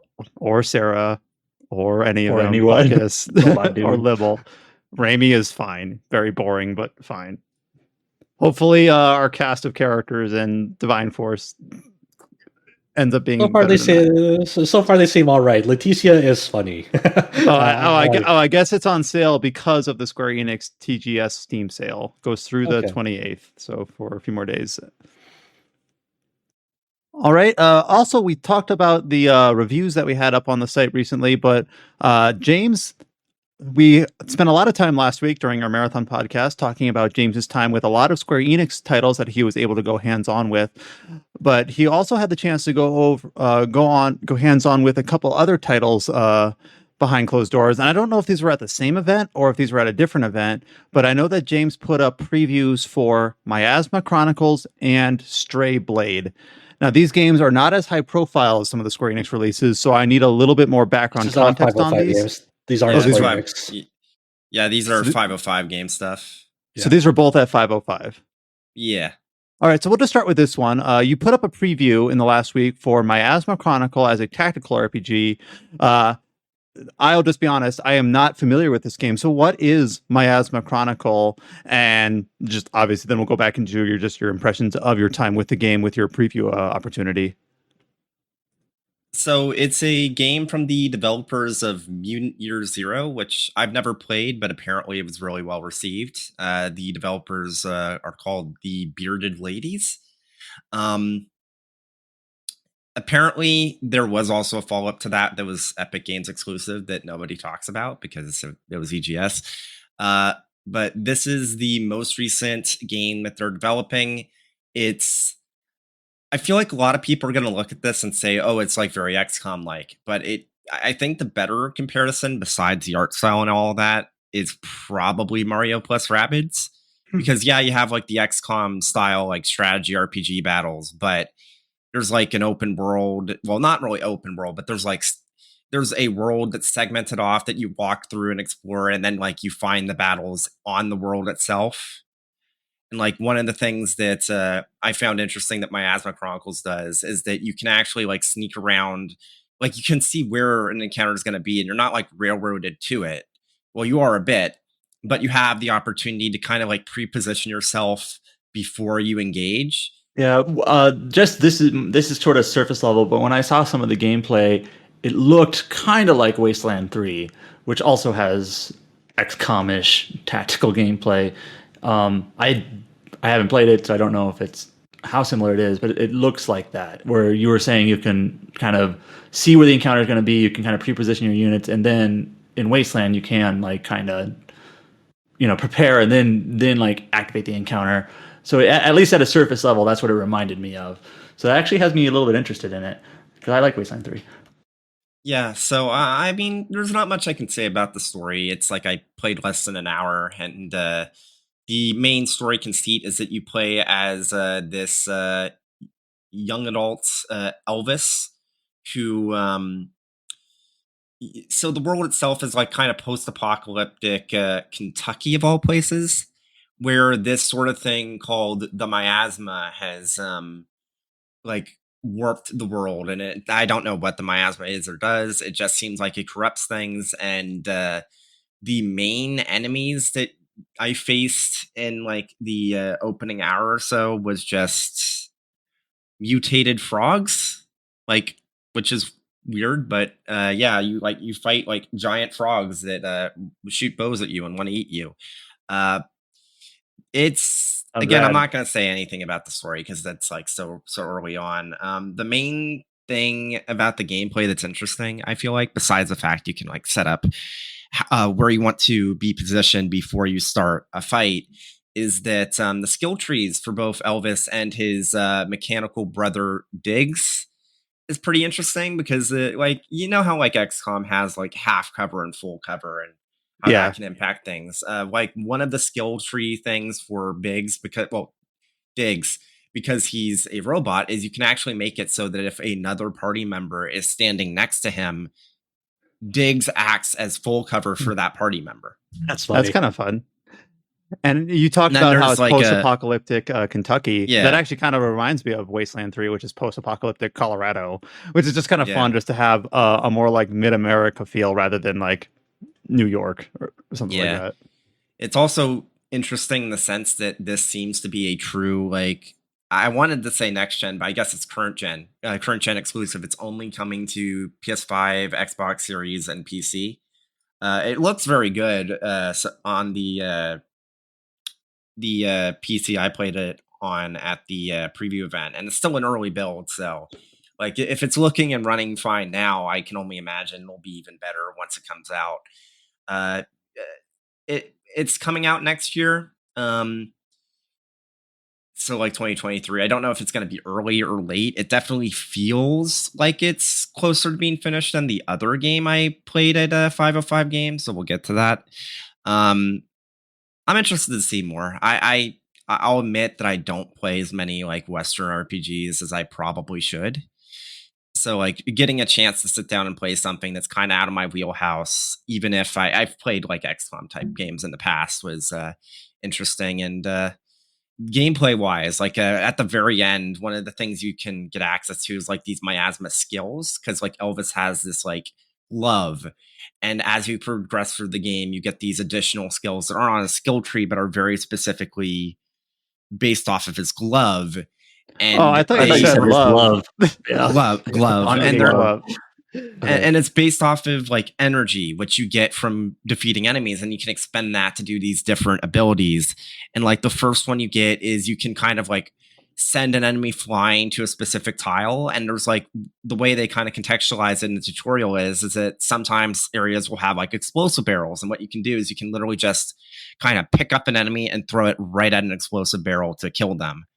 And you can even throw it at another enemy and stuff like that. It's interesting, and it says that there's going to be more, and that's in addition to all the other skills that you can get access to, like for Elvis and Diggs and whatnot. So I'm interested to see how the full game feels. Like it started off basic enough, but looking at the skill tree and looking at what you can do with like setting up encounters and trying to find the best like position to start from, as well as like all the different like miasma skills. It's like I'm interested. I feel like this is going to be a pretty good game, and That's fun. yeah. So you already kind of preempted yourself here, but you were also able to go on with Stray Blade as well with this 505 event that you're able to attend. So Stray Blade, you kind of said that seems like it's a little bit further off, but just go ahead and we'll just move straight on to your impressions with the other game that you're able to go hands-on with at this event. I kind of what's the best way of putting this? I kind of held back a bit when I was talking about the preview for Stray Blade, because again, it's a game early in development. It's an indie studio. It seems this is their first project, but I'm gonna be real with you.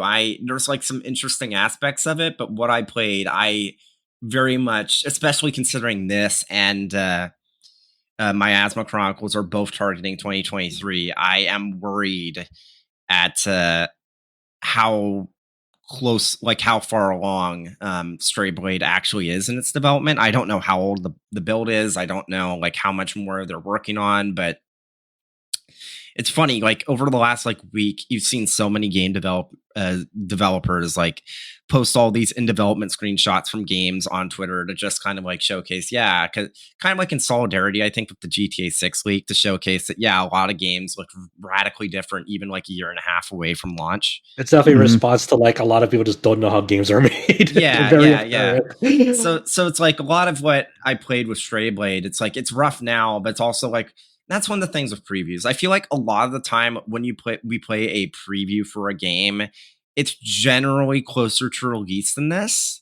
Mm-hmm. So it's more like polished, or it's really, really close to being finished. Whereas this one, you can definitely tell, it's very much in development. It's very much pre-alpha. It's like, even like Miasma Chronicles, they said was pre-alpha gameplay, but it's like you can tell the difference between a development studio with several other games under its belt versus an indie studio, which this appears to be their first project. And you can tell maybe it might be coming in a bit hot. So let me just say the good things about this. It's a kind of action RPG, kind of Souls-like thing, where every time you die, you just respawn and whatnot. But one of the gimmicks of it is that the enemies that spawn across the world are semi-randomized, where like the way they kind of sell it is that time marches forward as you're playing the game. So like maybe there will be a bunch of like animals like that you fight in one area, and then you die a few times, or you come back later and suddenly there's like an enemy encampment of like actual like people. And that can happen all throughout the game in different sections, and that's like the main gimmick, along with being able to have a bunch of different weapons that you can craft. The combat itself, I didn't like. I'll just be blunt about that. I feel like there's not a decent enough tell for when an enemy attack is coming out.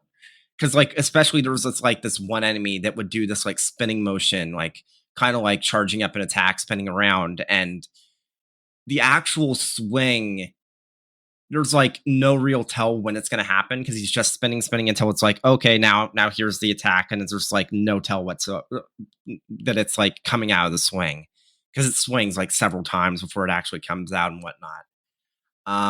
performance was concerning because let me just check really quick. I think this is supposed to come out on Switch. We don't have it listed for Switch on our site, but that's, there's a chance that we missed that, but let me check. I might be wrong. It looks like it's just PlayStation 4. It looks like this is also just current gen and PC, similar to Miasma Chronicles. Okay. It does. Well, no, it's going to be last gen too, because I'm looking at the Xbox page and it says it's playable on Xbox One, which is a bit more concerning considering like Miasma Chronicles ran way better on the same setup, and that was a current gen only game. So it's like we'll have to see how it like holds up, but it's like again, there's some interesting aspects of it. I do think that if they like can hone in on the responsiveness of the combat, maybe add a bit more tells for the attacks on like enemies, there might be something there. It's just one of those things where, especially when you're playing a preview of a game so early on, it feels bad when you don't like it as much. Yeah, previews are hard because, like you said, you want to give the developer, benefit of the doubt. It's a work in progress. It's not the final product, but you also don't want to just be like an ad and just be like, this game is great based on a 30 minutes or an hour that I had with it. So trying to have an honest opinion, but caveat it that it's not a final product. Previews are difficult. You got to kind of thread that needle on trying to make sure that you're honest, but also charitable. Yep. But so very excited for Miasma Chronicles. I hope that Stray Blade does manage to get polished up before that one comes out. So we obviously have James's 2 previews up on the site from his 505 Games behind the scenes, which is for Stray Blade and for Miasma Chronicles. Before we go into the news, we do also have one other preview up on the site. Another demo that we've talked about a few times on the last couple of podcasts is for the upcoming release of Harvestella. It's coming out on PC and Switch. The demo is currently available on Switch. We weren't able to get her on the podcast, but Paige Chamberlain wrote up her impressions of the Harvestella demo, and she's a fan of, I believe, the Rune Factory series and the Story of Seasons games. So coming into Harvestella with that background. So if that is a game you're interested in and you haven't gone on with the demo yourself, Paige put up a preview for that up on the site as well. So we have the review for Trails from Zero, we have the previews for Miasma Chronicles and Stray Blade, and then we have the Harvestella demo impressions also up on the site at rpgsite.net. The other major feature, kind of major feature that we have up on the site, we spent a decent amount of time on last week's podcast in the deluge of TGS news and other news for the recently announced Theatrhythm Final Bar Line, which is the most recent entry in that series with tons of Square Enix properties represented. I think we talked about how its base game has like 400 songs. It's got digital deluxe edition, exclusive songs, upcoming season pass of DLC songs and things like that. Well, Alex Donaldson, site boss, put together basically a comprehensive list of all of the songs in the game. So we kind of talked about a few of them in the podcast last week, but if you just wanted a list to reference for what songs are in the game and what songs are not, we have that up on the site. I don't know if small correction from last week. I don't think we knew this when we were talking about last week, but I'm not seeing this in Alex's article, but there will be a separate upgrade to get the digital deluxe stuff if you have a physical copy, or if you even buy the standard like digital version. A developer on the game actually tweeted about this in Japanese about like a couple of days ago, and it's going to be like around like 3,000 yen to get the upgrade. So it's like the one like major issue I had was, it sounds like you won't be able to get some of these really, really like major songs for the series, like History, unless you get the digital deluxe. No, you can get the digital deluxe upgrade either down the line if you opt for standard edition or if you get a physical copy. So like the one major issue I still had with the game has basically been solved. Well, to be fair, like just the news itself, the press release and everything accompanying the announcement did not make it clear. So I guess that's the difficult part about having songs behind. They obviously want to make their deluxe editions and their pre-orders and their DLC, marketable. So that's where they're going to try to stick all that stuff, but didn't quite have it all aligned in a very clear way when they were announcing the game. So, but good to know that there isn't anything locked behind a digital version that you can't get if you wanted to have a physical copy.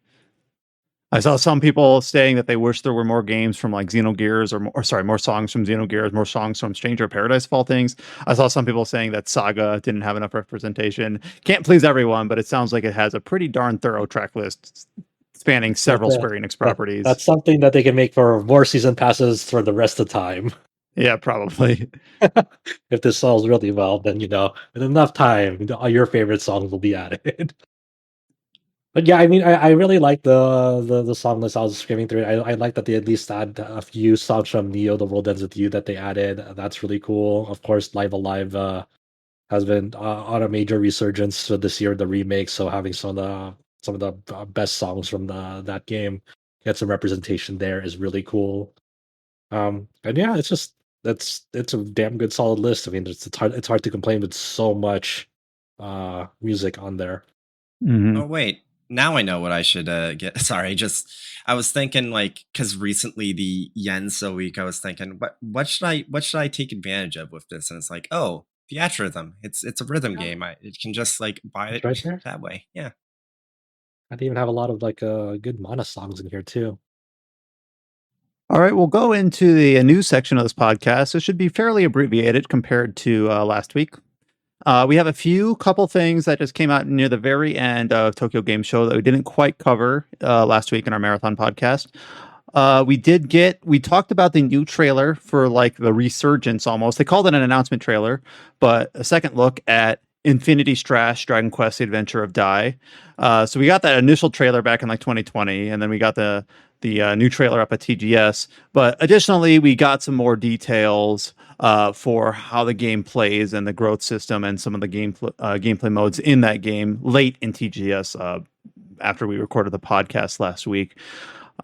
We don't have this up on our site yet, but we do have it. It's obviously up on the publisher site and covered by sites such as Skamatsu. So a lot more screenshots of gameplay, of the artwork, and things like that. I don't know if you saw anything specific here that you wanted to call out, Josh, that you saw in this detailed coverage. Yeah, I mean, I was watching the event as it was happening in Japan, so I was making note of like what they were talking about. So the game basically has like two modes: a story mode and like an original Temple of Memories dungeon mode, which I kind of like is a randomly generated dungeon, which is fun for replayability on that end. And then they also mentioned that like, hey, like characters that you meet here might like have some attack patterns that like that weren't like shown in the main story of that game. So there might be some new interesting stuff for fans of that series. The story mode, I wasn't sure how they were gonna lay out the story. Like it like I know it's not confirmed yet, but it looks to be like the Trials of Mana remake team, definitely because of how it looks and how it plays.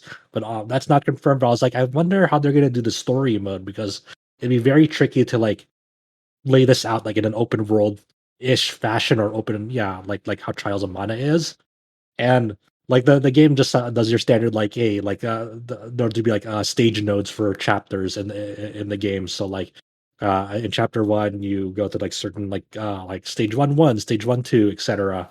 on that. So that's how stages are laid out in that game. And then like they were showing off like chapter 3 when the mom, pop, and die first like fight Kyunko in the story. So it's very very early on, and it's funny because the playtesters were like struggling against this boss and like pretty much died to him.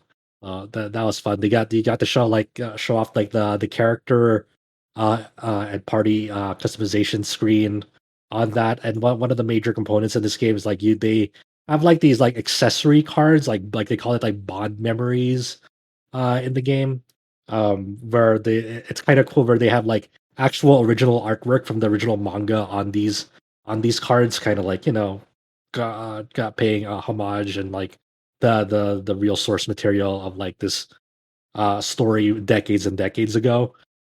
So that's cool that like it has representation through that. And just just showing off more of like how the game plays, being able to switch characters on the fly, and then like some scenes from the new anime adaptations will be like be shown off like in the story as well. The manga's Um, from the uh, 80s, right? yeah, like late 80s, early 90s. I think it's like Uh, 89, I believe. hey, that's when I was born, decades and There you decades go. ago. There you go. Decades and decades ago. Like only for mummies, like us. Yeah, and then, unfortunately no release date, but they say they're still working on it, still in development, and polish it up take as much time as you need. And and just the because main headline from last week, if in case you didn't listen or don't remember, is that it is targeting a global simultaneous release. We don't know when that is, but that was basically the key takeaway from last week's from the new trailer. Yeah, I've been catching up. I've been watching a lot of Dragon Quest Die Mhm. over the past few days. Been watching a lot of episodes to be there in time for its finale. I'm like at episode 85, 86 right now, I think, somewhere around there. It's a lot of fun. It's a lot of fun. Really like that show. And then I think the last thing here that is out of TGS, we saw that this was listed on Square Enix's schedule and their itinerary for the week. It's a game that we haven't talked about recently, even though it is only a few months away, and that's Tactics Ogre Reborn. Obviously, had like the several leaks of different scales throughout the summer, and then was finally had the curtain revealed on it about a month ago. We already kind of knew most of the details about how it looked and how it played and some of the additions for that game, but they were able to drill into those a little bit during one of the later TGS showings for the game. Again, this was another thing that you watched as it was live, about the new high speed mode, about some of the different updates that they've made for like the quality of life, such as being able to craft multiple items at once. Yeah, those are the two big ones, really. The high speed mode, like side by side, like for later battles in that game, you definitely want a high speed mode because some of them can take a while. And one of the main complaints, and Adam has voiced it time and time again, even before this was officially announced, was like crafting in that game originally was a slog. So now they actually did show off, hey, you can craft multiple things at once.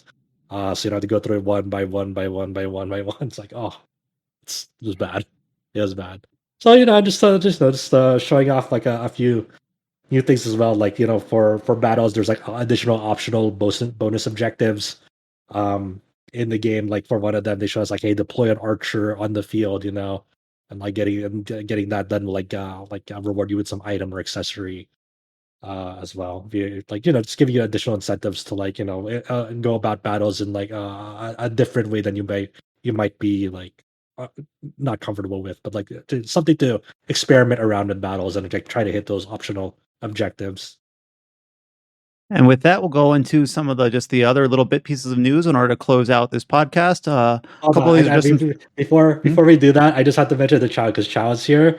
They got Canopus, voiced by Yuichi Nakamura in the Japanese Tactics Ogre, which is really good.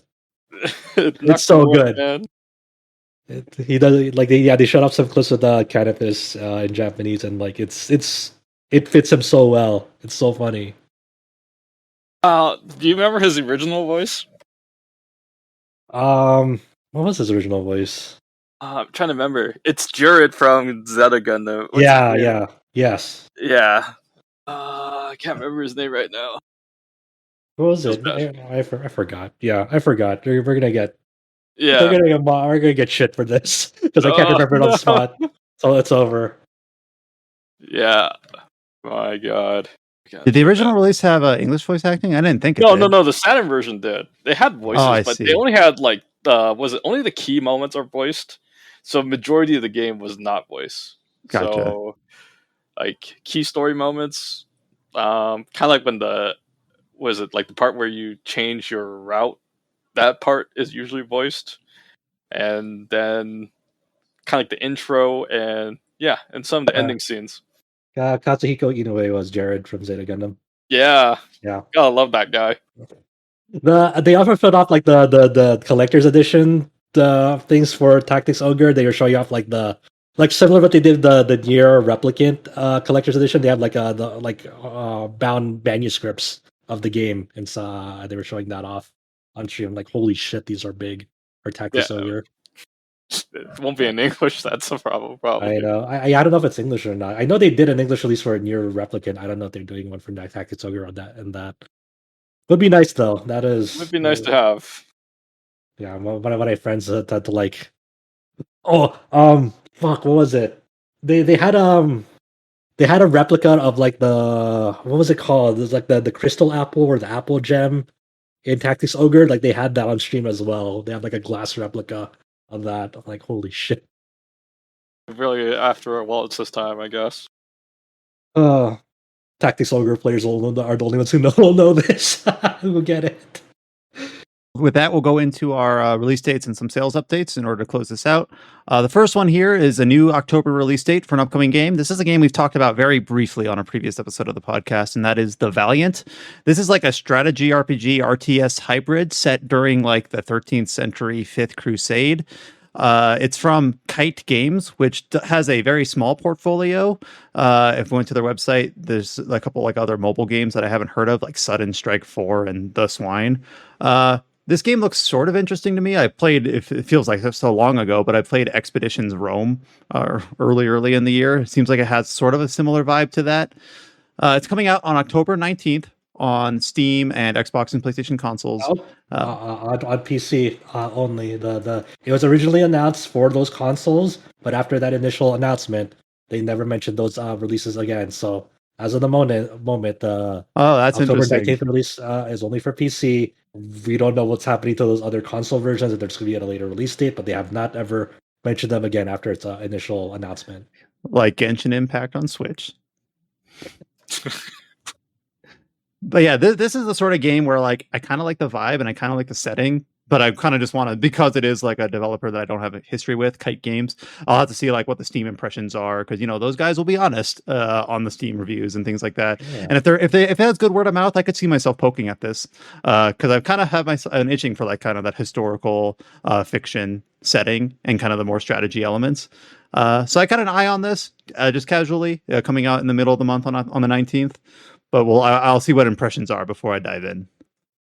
And again, that is the title again is The Valiant. And then here's one that is a delay announcement. The Valkyrie Profile Lenneth, releasing on PlayStation 4 and PlayStation 5, has been delayed to December. It will now release on December 22nd. Previously, it was going to release kind of in conjunction with Valkyrie Elysium in late September. However, it is being pushed back. I forget if they explained the delay in detail. They just say to improve the quality of the title. So kind of just a generic boilerplate. Weird. It's a really weird way to put it, because it's like you're porting the PlayStation portable version of this game. What's going on? It's not really a big delay, but at the same time, it's like significant enough that it kind of makes you wonder as well, like what's happening to this game. They did say if they pre-order the digital deluxe edition of Valkyrie Elysium, in which this game, like people who got that version of Valkyrie Elysium would get this game also. They said you'll still get your copy of Valkyrie Profile Lenneth, but now just on December 22nd. So nothing has changed there. If this was coming to PC, I would totally get it. I'm sad that it's not. It's currently only slated for PlayStation 4 and 5, even though Valkyrie Elysium is coming to PC. Yeah. So I mean, we'll see if they're adding anything or enhancing it in any way because of this delay, or just like I don't know, something weird happened behind the scenes, which is probably the most likely. That is a pretty significant delay for a game that already exists from September to December. So that is kind of strange. At least they're being upfront about it, and obviously still honoring the fact that people who getting the deluxe edition of Elysium obviously still. It makes me wonder how it's so weird to like announce this like a week before the day the game comes out. I mean, I guess that's sufficient notice, but at the same time, it's like I don't know. A lot of people are getting excited for this for that September 29th release date, at least for Lenneth, and now it's just like. Only one sales update this week, and it's for the series that we were talking about earlier, The Legend of Heroes, the Trail series, or Kaseki in Japan. According to the developer Falcom, the series in totality has surpassed 7 million total sales. Now, I'll be honest, I kind of don't know how to like calibrate whether that's surprising or not, or good or bad, because that is a lot of titles, and 7 million is a very big number, but I don't know like. With sales updates, it's always hard to gauge like what were the developer expectations versus like their the the success of the series If of the it'll game. help, apparently they passed 5 million in 2020, so that's 2 million in 2 years, which for a company Falcom size, that's actually really good.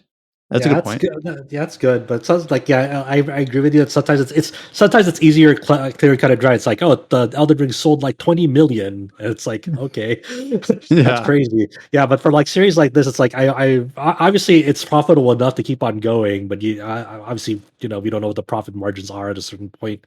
Inside that company, especially with like a shitload of like games under the series, and along with when you factor in like the re-releases of those games as well. So it's not just new entries, but also re-releases of those entries to other platforms over the years, and also like in some cases like remade versions of those games.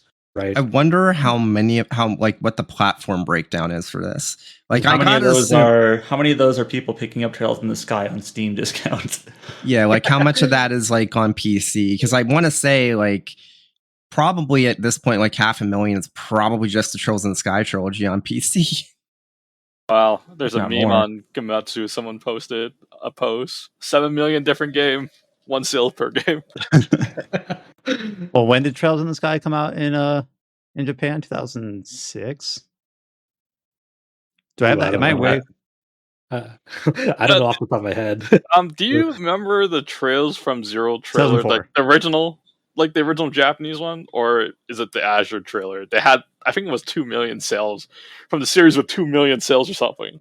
Did they mention that in one of the trailers? I could have That's- swore in one of the trailers they mentioned that back in the original like Azure or during that time. That's really interesting to bring up. If they did mention that back then, that kind of gives you a bit more perspective of like, hey, how much has the series been like growing over the years, and that's like a good like interesting point in like in history then for this sales data.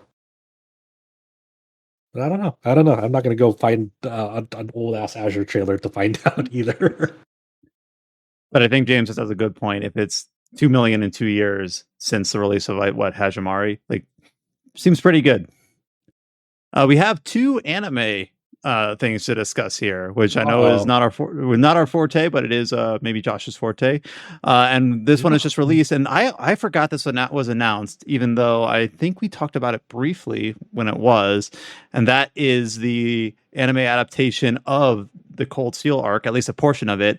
The Legend of Heroes: Trails of Cold Steel Northern War had its debut trailer revealed in the last week. Now, I did not watch this. I think I remember we had an artwork reveal several months back. Like, what are impressions of the debut trailer? I'll be honest, I haven't watched it. I mean, it's nice that it's nice that like it's a brand new cast. They're not relying on like the Cold Steel characters for this. It gives us like the specific time period it is definitely something like it's gonna be canon to the games, but it's an unexplored part of the games. There's this very specific event in the Cold Steel series that when people talk about the unification arc in Urbonia, that like something pretty much bad happens that Reen does, and it's like it's kind of weird because like this story in the anime is like going to cover that stuff that like they allude to in later games in the Cold Steel series, but they never like, shown. Honestly, if there was anything that justified some sort of like cross media like project, I feel like this was always like prime real estate for an anime. Yeah. So it's not actually like a game adaptation of like the events depicted in the games. It's like actually covering new material that like fleshes out the world and the events in Cold Steel. Just that's the right way to do it, in my opinion. I just hope they don't have Reen and Aurelia overshadow everything. With the way the perspective that this shows you, like you probably will. Well, I mean, the trailer does kind of allude to this, but you will probably see them, but probably under a different light. Let's say, with the way the way in which this anime depicts this time period from the perspective that it does. So I believe I have these details right. The anime is set to debut early 2023, and this debut trailer was posted on the Tatsunoko channel YouTube channel. So for where it's going to be debuting on. So don't know any information about any like simul sub or anything like that. This is the new main character here is Lavi. She's born and raised in North Ambria State, so the northwestern part of Zamoria, and then she serves the Northern Jaegers which are the largest Jaeger Corps in the Erebonia. So it covers her and her squad's like missions throughout that time period in show's history. There's another upcoming anime project that we got more news on today that was announced earlier in the year. We were back in February. We learned that NieR Automata, which has kind of been back in discussion with its upcoming Switch port, NieR Automata will be adapted into a TV anime, and we got new news on it as well this week. It will also start airing in early 2023. It will be under the title NieR Automata version 1.1a. I hope I have that right. Sometimes it's hard to know exactly. It's 1.1a. And then we got some promotional teaser trailers for this upcoming anime. And I don't know, basically, we have here in the news post that Adam put together that it will feature some changes from the game in order to suit the obviously the new media format. I don't know if we have any details other than the fact that it will have changes. But it's just something Yoko Taro said like during the stream event. Like, I'm changing things up. I'm kind of breaking things, and if there's anything wrong with it, don't blame the staff, blame me, because I'm probably the reason why it'll turn out bad or something. A very Taro way to kind of deliver it that news. But this is very interesting. I forgot that NieR Automata was getting an anime until like the new trailer earlier today. Mm-hmm. But it looks nice. Ryoji Masuyama is directing it, and I was looking over, some of the recent works that he directed. The internet will remember Blendes because of the Blendes meme from its opening. Surprise! But he was an assistant director to one of the shows that I like. It was on Netflix called The Great Pretender, and it's not amazing. It kind of falls apart like later on, but I really like Great Pretender. But when it was on Netflix and it debuted there, so I'm very interested to see like where they go with NieR, because as everything with Taro touches, with like his like series, whether it's like Drakengard or NieR, it's like if there's changes in it, like in any other medium, it's like it's gonna be somehow canon somewhere down the road, or not canon, but like it's gonna be relevant to some stupid thing down the road, maybe. Oh, probably. But it looks nice. And the last thing that we have listed here is for surprise, another Persona concert. This is part of the Persona Super Live concert series. Persona Super Live Peace Sound Wish Crushing Journey is their 2022 concert name. According to Gamatsu, at this event in previous years, this is where we've gotten announcements such as like the Persona Dancing series or Persona 5 Royal or Persona Q2. However, Alice has announced that this 2022 edition of the Persona Super Live concert will not feature any new game announcements. I know people have been kind of stretching for hoping that maybe we'll get a Persona 6 announcement back with their 25th anniversary series of teases, and now with this concert, but seems like we'll still be left waiting. Don't expect an announcement here in 2022. Yeah, I mean, we'll see. They still have that autumn 2022 thing on the site, and like, I thought the logical thing would be like how they traditionally did was with the concert, but I guess not this one. Which is kind of nice too, because like the concerts they hold like are really, really good, and to me they're like they should be the main focus instead of the game announcements. Like I remember there was like this one year where there's like this what's her name, the hacker from Persona 5. I'm blanking her name, the Squid Girl. There's like a cosplayer. Yeah, Futaba. There's this Futaba cosplayer that's like tap dancing like on stage, like to like a certain theme from the game, and like that's really fucking cool. That's very talented. Who the fuck does that? That's crazy. But yeah, these concerts, I kind of wish that wasn't like a standard, right? I kind of wish that these concerts were just like there for the music and not for the game announcements, because people should be there for the music and not for the announcements. But that's kind of like Game Award shows having game announcements and that being the selling point for a lot of people. If I go to the Atlas 25th anniversary website, at least the English-facing one, they still say more announcements to come. It said that for like the last 2 years now, but it still says it. I don't know if the Japanese site still teases that as well, but the Japanese site says autumn. Autumn, yeah. Oh, it does. So, So it's not going to be here. So it's probably be, I don't know, later. So sometime in November, December, maybe. Or maybe it'll just be like the day after the concert. Be like, here's the other announcement, just the day after the concert. Then they'll be like, hey, we didn't lie to you. It wasn't at the That's concert. true. And that's the last thing I've listed on the podcast. So a normal length again. Hooray. There you go. No, but it was really Yeah. cool to be able to hear Adam and Josh discuss their time with DioField, and obviously have Scott on to talk about Trails from Zero. Really good to get back into games discussion about things we've been playing. So hopefully we'll keep that cadence going forward throughout the next several podcasts, because as has been apparent, we have a lot of games coming up. There was, I think the only thing we really didn't discuss today is that there was a new upload for a game overview on the upcoming Dragon Quest Treasures, like a 5-minute overview about the gameplay systems there. But a lot of that we've kind of well covered in their little newsletters, and of course with James's hands-on with that game. So that is up. We covered it on our site. Obviously, it just links to the YouTube upload for that gameplay overview, and that's slated for December in case you forgot. So other than that, just kind of looking forward and trying to find time in our schedules to get to all of these. So hopefully we'll kind of keep this sort of balance going into the end of the year, making sure that we are able to touch on all of these games as they release, at least in some capacity. Looking forward, look forward to Adam's review of the DioField Chronicle. He's the one assigned to that, and I'm very interested to see his final thoughts on it. I'm very, very excited for him to see the ending of that. The Valkyrie Elysium is also releasing this week, and I don't have it yet, but I hope to get around to it when it releases, or if we get code in for that. But I'll be taking a look at that game.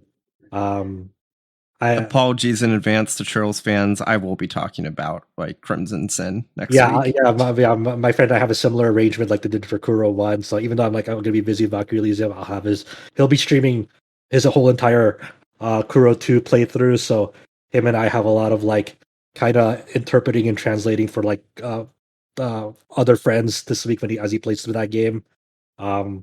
Incoming for in my friend's Discord server. I'm so excited. I'm pretty excited to see the news that came out this week about what happens so early on in the prologue is oh shit, we're going there. I'm excited. Yeah, so once again, I guess future apologies, but James and I will probably talk about Kuro 2 at some point here on this podcast. And yeah, it's a fun time ahead. It's a good week of releases incoming. So I'm looking ahead into October releases. Obviously, we have some late September arrivals like Valkyrie Elysium and Trails from Zero, which are arriving the last week of September. And October, of course, we have Star Ocean. We have Persona 5 Royal on PC, which I want to make time for. And then we have games like Triangle Strategy on PC as well. So I don't know if Adam's still interested in that, but it's going to be pretty busy. And hopefully we'll have quite a good variety of people poking at different things and revisiting some games from earlier in the year, talking about new games as they release, like Star Ocean. So it'll be a good time. I'm really looking forward to all the impressions as they filter through, both here on the podcast and as they get written and put up on the site. Yeah, there's a brief moment because earlier on this week last week I finished the Cyberpunk Edgerunners anime, and there's a brief moment. It seems like a lot of people had this moment too of should I buy Cyberpunk 2077 after watching that show? Apparently, Josh, you should have let me know. I would have bought you a copy because I heard it was a birthday the other day, wasn't it? Oh yeah, I mean, it could still be my birthday, It's still on sale, if you want to buy it, I'm not going to stop you. It was my birthday 2 days ago. I've heard that the Edge Runners anime has had really good word of mouth, and I'm pretty interested in it. And I also saw a headline saying that the Steam numbers for Cyberpunk are reaching new highs. CD as of I think, I'm not sure if it was yesterday or today, but just recently, Cyberpunk's peak concurrent players passed the peak concurrent players for Witcher 3. Yeah, wow. That's what I saw. Wow. So that area has done gangbusters. Similar to how the Witcher Netflix series, made a big resurgence for Witcher 3 as well. Some of these are really paying off for these cross media promotions for these things. So yeah, so well done to Trigger and CD Projekt Red for just making Edgerunners a damn good show. That was a fun watch. Yeah, it's funny because I keep seeing a bunch of people saying Cyberpunk Edgerunners is the most successful gaslighting campaign. But obviously, go back and go up to the RPG site to read our reviews and previews that we've covered on this podcast, like Trails from Zero, and like the previews that James was able to present, as well as Harvestella from Page. Also, all the news that trickled out of TGS obviously is still only a week or two old, so all that's up on the site, all the new trailers and footage from that. And of course, look out for Adam's DioField Chronicle review as he gets that up in the next week or so. You can follow RPG Site on all the social media channels. We're up on YouTube, Facebook, Instagram, and Twitter. So just go ahead and give us a follow there. If you do listen to this podcast and you enjoy what we're doing, go ahead and give us a review either on our YouTube upload or a rating on Spotify or on Apple Podcasts. We do like to see those and let us know what we're doing well and let us know what we could work on. We love reading all those impressions. And go ahead and join our Discord channel if you're interested. We've got discord.gg/RPG site. We love to see the activity in our chat there. And of course, we'll be back next week with another edition of the Tetracast as we move into October. The end of the year is quickly approaching. Thanks again so much for listening. We'll be back next week. Until you hear from us then, stay safe, take care, and we'll talk to you later. Andreas Ronderson.